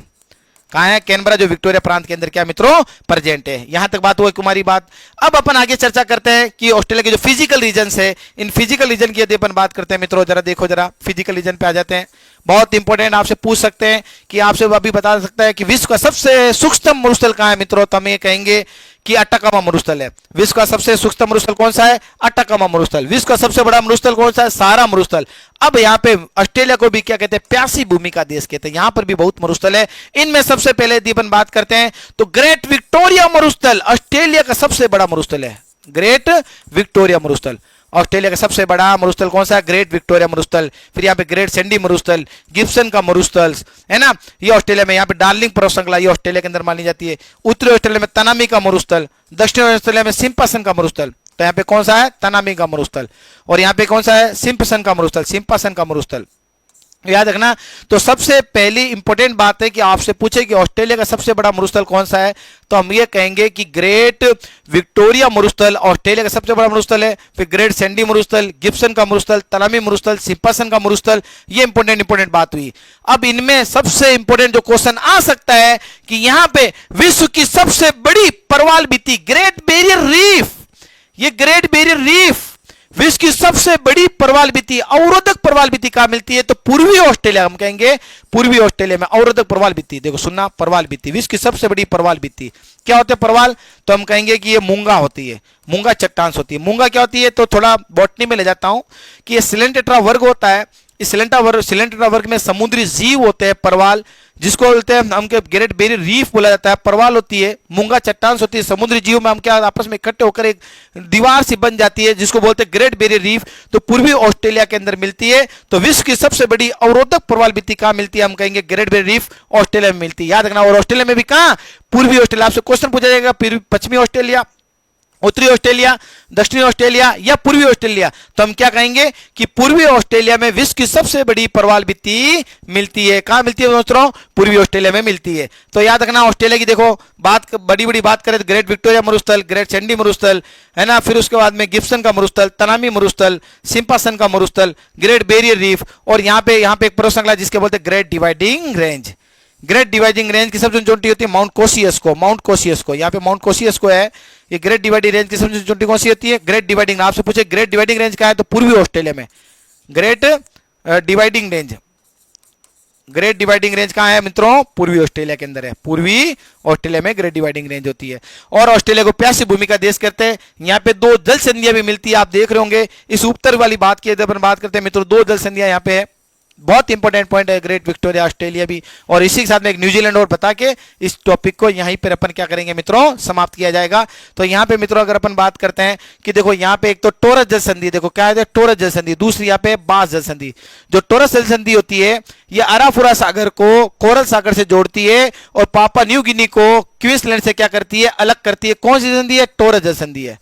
तो ये कौन सा जो ऊपर वाला भाग है? पापुआ न्यू गिनी है। और यहाँ पे ये क्या है? क्वींसलैंड। किसका? ऑस्ट्रेलिया का। तो हम ये कह सकते हैं कि टोरस जल संधि पापुआ न्यू गिनी को ऑस्ट्रेलिया की क्वींसलैंड से अलग करती है, अराफुरा सागर को कोरल सागर से क्या करती है? जोड़ती है। कौन सी जल संधि? टोरस जल संधि। वही बास जल संधि जो होती है विक्टोरिया को तस्मानिया से अलग करती है, तस्मान सागर को हिंद महासागर से जोड़ती है। जल संधि इसलिए बताया क्योंकि आपका जलमार्ग आपके सिलेबस का एक टॉपिक है। तो याद रखना, टोरस जल संधि क्या करती है? हम ये कहेंगे कि पापा न्यू गिनी को ऑस्ट्रेलिया के क्वींसलैंड से अलग करती है। हम कहेंगे अराफुरा सागर को कोरल सागर से क्या करती है? जोड़ती है। और फिर बास जल संधि जो है हम ये कहेंगे कि क्वींसलैंड को तस्मानिया से अलग करती है, तस्मान सागर को किससे जोड़ती है? हम कहेंगे हिंद महासागर से जोड़ने का काम करती है। कौन सी जल संधि? बास जल संधि। ये मोटी मोटी बात। जरा वापस ऑस्ट्रेलिया पे आओ। ऑस्ट्रेलिया का मरुस्थल कौन से? Great Victoria, great Sandy, Gibson मरुस्थल, तनामी मरुस्थल, सिम्पासन का मरुस्थल। ऑस्ट्रेलिया का सबसे बड़ा मरुस्थल कौन सा हुआ? यदि करेंगे ग्रेट विक्टोरिया मरुस्थल सबसे बड़ा मरुस्थल हुआ। फिर यहाँ पे अगर अपन बात करते हैं कि ग्रेट बैरियर विश्व की सबसे बड़ी प्रवाल भित्ति, तो कौन कहेंगे? ग्रेट बैरियर रीफ होती है। और उसके बाद के अंदर हम कहेंगे कि ग्रेट डिवाइडिंग रेंज भी कहाँ होती है? पूर्वी ऑस्ट्रेलिया में मिलती है। और इंपॉर्टेंट बात बताऊं आपको, आज यहाँ पे डाउस घास के मैदान में मिलते हैं मित्रों। यहाँ पे पूर्वी ऑस्ट्रेलिया में इस जगह पे डाउस घास मिलती है। और देखो मैं बार बार पहले भी आपको बताया था, डाउस घास किसके लिए होती है? गेहूं के उत्पादन की दृष्टि से महत्वपूर्ण इंडस्ट्री की बात की जाती है। तो देखो विश्व में घास के मैदान कौन से? शीतोष्ण कटिबंधीय घास के मैदान जो गेहूं के लिए इंपॉर्टेंट है, मैं बार बार बताता आया हूं, 5 है। कौन कौन से? देखो पेरिस घास हमने पढ़ी, कनाडा यूएसए के अंदर है। अर्जेंटीना में पंपाज पड़ी जो भी है। फिर रूस में स्टेपी घास के मैदान है, वह भी किसके लिए फेमस होते हैं? कि गेहूं के लिए। फिर दक्षिण अफ्रीका में, यहाँ पे दक्षिण अफ्रीका में वेल्ड घास के मैदान है, वो भी किसके लिए होते हैं? गेहूं के लिए। और यहाँ पे ऑस्ट्रेलिया में डाउस घास के मैदान। तो 5 घास कौन कौन से मित्रों? एक तो प्रेरीज घास के मैदान है, बहुत पूछ सकते हैं आपको। प्रेरीज कहां पे है? कनाडा के अंदर है। फिर उसके बाद में पंपाज कहां है मित्रों? अर्जेंटीना के अंदर है। थोड़ा सा शॉर्ट चल रहा हूं मैं, अर्जेंटीना में। स्टेपी कहां है मित्रों? तो रूस के अंदर स्टेपी। और वेल्ड कहां है मित्रों? तो हम कहेंगे साउथ अफ्रीका में। कहां है? साउथ अफ्रीका में। और डाउस कहां है मित्रों? तो डाउस हमने कहा ऑस्ट्रेलिया में। तो याद रखना, 5 विश्व में घास के मैदान है। वापस रिवीजन मारो तो हम कहेंगे पहला कौन सा? कनाडा का पेरिस घास का मैदान, कनाडा यूएसए का। दूसरा अर्जेंटीना का पंपाज घास के मैदान, रूस का स्टेपी घास का मैदान, अफ्रीका का वेल्ड घास का मैदान, और ऑस्ट्रेलिया का डाउस घास का मैदान जो है किसके लिए फेमस माना जाता है? तो हम कहेंगे मित्रों गेहूं के उत्पादन के लिए फेमस है। तो इंडस्ट्री भी हम बराबर इसके साथ में क्या कर रहे हैं? पढ़ रहे हैं। तो जलमार्ग के साथ में इंडस्ट्री भी आया। और अब एक और बात बताता हूं, जैसे चिल्ली विश्व में तांबे के उत्पादन की दृष्टि से प्रथम स्थान रखता है, तो चाइना लोहे के उत्पादन की दृष्टि से प्रथम स्थान रखता है, कोयले के उत्पादन की दृष्टि से प्रथम स्थान रखता है, सऊदी अरब तेल के उत्पादन की दृष्टि से प्रथम स्थान रखता है। इसी प्रकार ऑस्ट्रेलिया भी बॉक्साइट के उत्पादन की दृष्टि से प्रथम स्थान रखता है। याद रखना, बॉक्साइट के उत्पादन की दृष्टि से प्रथम स्थान किसका है? हम कहेंगे दोस्तों किसका है मित्रों? ऑस्ट्रेलिया का है। और ऑस्ट्रेलिया में कौन सा? तो हम कहेंगे क्वींसलैंड का वीपा क्षेत्र है। बहुत इंपॉर्टेंट, क्वींसलैंड का कौन सा मित्रों क्षेत्र? वीपा। अरे क्या बोलो? वीपा। जैसे हमने कहा था चिल्ली में इक्विक, इक्विक का चिक्विक माटा किसके लिए फेमस माना जाता है? तो हम कहेंगे मित्रों तांबे के लिए। इसी प्रकार ऑस्ट्रेलिया का क्वींसलैंड, क्वींसलैंड में वीपा क्षेत्र विश्व में बॉक्साइट के उत्पादन में प्रथम स्थान रखता है। कौन सा मित्रों? वीपा क्षेत्र। याद रखना कि ऑस्ट्रेलिया में बॉक्साइट का नंबर 1 उत्पादन ऑस्ट्रेलिया में होता है। तांबे का उत्पादन किसका होता है? चिल्ली का होता है। लोहा और कोयले के उत्पादन में किसका? चीन का है, नंबर 1 है। बात क्लियर हुआ कि नहीं हुआ? हुआ कि नहीं हुआ मित्रों? इसी प्रकार से कनाडा में सडबरी की खाल, सडबरी और निकल के उत्पादन में अपना स्थान रखता है कनाडा। और यहां पे अगर अपन बात करें सऊदी अरेबिया, जो तेल के उत्पादन में प्रथम स्थान रखता है। याद रखना, तो सऊदी अरेबिया में कौन कौन से? धरान, दवर, अब कवेक, रास तनूरा, ये सब तेल क्षेत्र है। बड़ी बड़ी लंबी क्लास होती है तब बताया जाता है। ईरान के तेल क्षेत्र आपसे पूछे तो मस्जिद सुलेमान, अबदान, अहवाज और करमानसा, ये सब क्या होते हैं मित्रों? ईरान के तेल क्षेत्र आते हैं। इसी प्रकार से अब लास्ट एक पॉइंट हो रहेगा हमारा न्यूजीलैंड। तो न्यूजीलैंड की यदि अपन चर्चा करें मित्रों, याद रखो दबादब इसको न्यूजीलैंड को पूरा कर लेते हैं, 2 मिनट का काम हो रहा है अपना, है ना। तो मित्रों न्यूजीलैंड की जब चर्चा की जाती है तो न्यूजीलैंड के जो द्वीप है, इनमें न्यूजीलैंड के देखो यहाँ पे द्वीप आते हैं। तो उत्तरी द्वीप है, दक्षिणी द्वीप है और यहाँ पे स्टीवर्ट द्वीप है। तो कौन कौन से द्वीप है न्यूजीलैंड में? उत्तरी द्वीप। पहला कौन सा मित्रों? उत्तरी द्वीप हुआ। दूसरा कौन सा हुआ? दक्षिणी द्वीप हुआ। आपने न्यूजीलैंड के भी क्रिकेट के मैदान सुने होंगे, दक्षिणी द्वीप हुआ। और लास्ट में तीसरा द्वीप हमारा स्टीवर्ट द्वीप हुआ। कौन सा मित्रों? स्टीवर्ट द्वीप हुआ, स्टीवर्ट द्वीप। तो उत्तरी आपने सुना होगा कि उत्तरी द्वीप को दक्षिण द्वीप से अलग करने वाली जल संधि कौन सी हुई? कुक जल संधि अलग हुई। कुक जल संधि जो उत्तरी द्वीप को दक्षिण द्वीप से अलग करती है, प्रशांत महासागर 2 भागों का आपस में जोड़ती है। फिर यहाँ पे एक फ्यूवेक्स जल संधि है, फ्यूवेक्स, FOVEAUX, फ्यूवेक्स जल संधि दक्षिण द्वीप को स्टीवर्ट द्वीप से अलग करती है। आपसे एक क्वेश्चन यहां न्यूजीलैंड से पूछ सकते हैं कि यहां पे दक्षिणी आल्प्स पर्वत श्रृंखला कहां है? दक्षिणी आल्प्स पर्वत, साउथ आल्प्स पर्वत, दक्षिणी आल्प्स पर्वत, ALPS। आज देखो एक याद रखना, आपसे अगर पूछे कि आल्प्स पर्वत कहां है, ये तो केवल आल्प्स पर्वत यूरोप के अंदर है। और आपसे पूछे कि दक्षिणी आल्प्स पर्वत कहां है, तो हम कहेंगे न्यूजीलैंड के अंदर। कहां पे मित्रों? न्यूजीलैंड में दक्षिणी आल्प्स पर्वत का विस्तार है। तो आपसे पूछे कि दक्षिणी आल्प्स पर्वत कहां है, तो हम कहेंगे न्यूजीलैंड में। आल्प्स पर्वत कहां है, तो हम कहेंगे यूरोप में। ये बात समझे? कैंटेबरी, कैंटेबरी का मैदान कहां है, तो हम कहेंगे न्यूजीलैंड में। यहाँ पे कैंटेबरी का मैदान भी है, कैंटेबरी का मैदान भी कहां है? न्यूजीलैंड में। और कैंटाबेरियन का मैदान कहां है, तो हमने कहा स्पेन के अंदर है। याद रखना, कैंटेबरी, कैंटाबेरियन। तो याद रखना मित्रों, तो न्यूजीलैंड की बात की जाती है और न्यूजीलैंड को चारागाह की भूमि भी कहा जाता है। किसकी कहा जाता है बेटो? चारागाह की भूमि भी कहा जाता है न्यूजीलैंड को। और किसके लिए फेमस होता है? दूध उत्पादन के लिए, डेयरी फार्मिंग के लिए न्यूजीलैंड अपना एक महत्वपूर्ण स्थान रखता है। याद रखना मित्रों, तो न्यूजीलैंड सबसे महत्वपूर्ण स्थान रखता है, चारागाह की भूमि कहा जाता है। कुक जल संधि के लिए, दक्षिणी आल्प्स जल संधि, दक्षिणी आल्प्स पर्वत, फ्यूवेक जल संधि, ये इंपॉर्टेंट क्या होते हैं? न्यूजीलैंड के होते हैं। और न्यूजीलैंड के आपको मालूम होगा क्रिकेट के मैदान में ऑकलैंड शहर जो दक्षिणी द्वीप पर प्रेजेंट है, क्राइस्टचर्च, वेलिंगटन, ये सब क्या होते हैं? न्यूजीलैंड के अंदर क्या है मित्रों? प्रेजेंट माने जाते हैं। इस प्रकार से हमने देखो नॉर्थ अमेरिका की बात की, फिर साउथ अमेरिका की बात की, फिर यूरोप की बात की, फिर अफ्रीका की बात की, फिर एशिया की बात की, फिर ऑस्ट्रेलिया की बात की और उसके बाद में न्यूजीलैंड की चर्चा की। इसी प्रकार से आर्कटिक और अंटार्कटिका को दोनों को मिलाकर अंटार्कटिका, अमेरिका दोनों को मिलाकर अंटार्कटिका महाद्वीप बनता है। चूंकि ये बर्फ से ढका हुआ तो इसलिए श्वेत महाद्वीप के नाम से भी जाना जाता है। जनता यहाँ पे निवास नहीं करती है। इसके अंदर कुछ आ सकता है कि जो महासागर पॉइंट है उसकी मैं साथ में चर्चा और कर लेता हूं। तो याद रखना कि जो प्रशांत महासागर है इसके अंदर कौन से सागर आ सकते हैं? अटलांटिक महासागर, इसमें कौन से सागर आ सकते हैं? आर्कटिक महासागर, इसमें कौन से महासागर आ सकते हैं? अंटार्कटिका में कौन से आ सकते हैं? हिंद में कौन से आते हैं? तो याद रखना कि जो पैसिफिक रीजन है इसमें याद रखना कि यहाँ पे देखो ये पे बेरिंग सागर आता है, ओखोत्सक सागर, बेरिंग सागर, ओखोत्सक सागर, फिर इसके यहाँ पे पीला सागर, यहाँ पे आता है पीला सागर, जापान सागर, सेलेबी सागर, जावा सागर, है ना, अराफुरा सागर, कोरल सागर, जावा सागर, ये सारे सागर किस में आते हैं? पैसिफिक में आते हैं। अटलांटिक महासागर में बात करें तो बाल्टिक सागर, उत्तरी सागर, नॉर्वेजियन सागर, बिस्के की खाड़ी, है ना, हडसन की खाड़ी, हडसन की खाड़ी, मैक्सिको खाड़ी, कैरिबियन सागर, ये किस में आते हैं? उत्तरी सागर में आते हैं। इसी प्रकार हिंद महासागर की जब बात की जाती है तो हिंद महासागर में कौन सी खाड़ी आती है? तो लाल सागर, अदन की खाड़ी, फारस की खाड़ी, ओमान की खाड़ी, अरब सागर,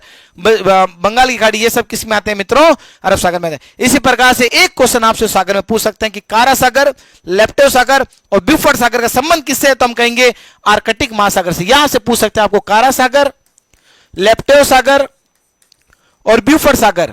ब्यूफोर्ड सागर, ये सब तीनों का संबंध किससे, कुछ याद रहे ना रहे, इसका जरूर याद रखना है कि इनका संबंध इससे है। तो अभी वर्तमान में आपके लिए जो इंपॉर्टेंट क्वेश्चंस है वो ये है कि एक तो हार्मुज जल संधि पढ़कर जाना मित्रों, जरूर पूछा जाएगा। दूसरा ईरान के और लेबनान के, यमन के जो लड़ाके उनसे क्वेश्चन पूछ सकते हैं। ईरान के दो मरुस्थल है उससे क्वेश्चन पूछ सकते हैं। कौन कौन से ईरान के दो मरुस्थल बताए थे मैंने, दस्त कबीर और दस्त लुत। दस्त कबीर एंड दस्त लुत ईरान के दो मरुस्थल पूछे जा सकते हैं। ईरान की पर्वत श्रृंखला कौन सी हुई, जाग्रोस पर्वत श्रृंखला हुई। इजराइल पे क्वेश्चन पूछ सकते हैं कि फिलिस्तीन का संबंध किससे है, तो इजराइल से है। और उसके बाद हमास लड़ाकों का संबंध किससे है, तो हम कहेंगे फिलिस्तीन से है। और इजराइल की सीमा किससे लगती है, तो भूमध्य सागर से लगती है, जॉर्डन की नहीं लगती है, ये बात समझना। और इजराइल एक हम ये कह सकते हैं कि इजराइल और वर्तमान में अमेरिका दोनों यहूदी कंट्री के रूप में आते हैं, यहूदी देश होते हैं, और वो वहां से ये आपस में लड़ रहे हैं। तो दोस्तों मैं यकीन के साथ कह सकता हूं कि आपको ये दोस्तों ये मेरा वीडियो बहुत पसंद आया होगा। अगर आपको ये पसंद आए तो इस वीडियो को जरूर लाइक करना, शेयर करना और सब्सक्राइब करना। Thank you, all the best दोस्तों।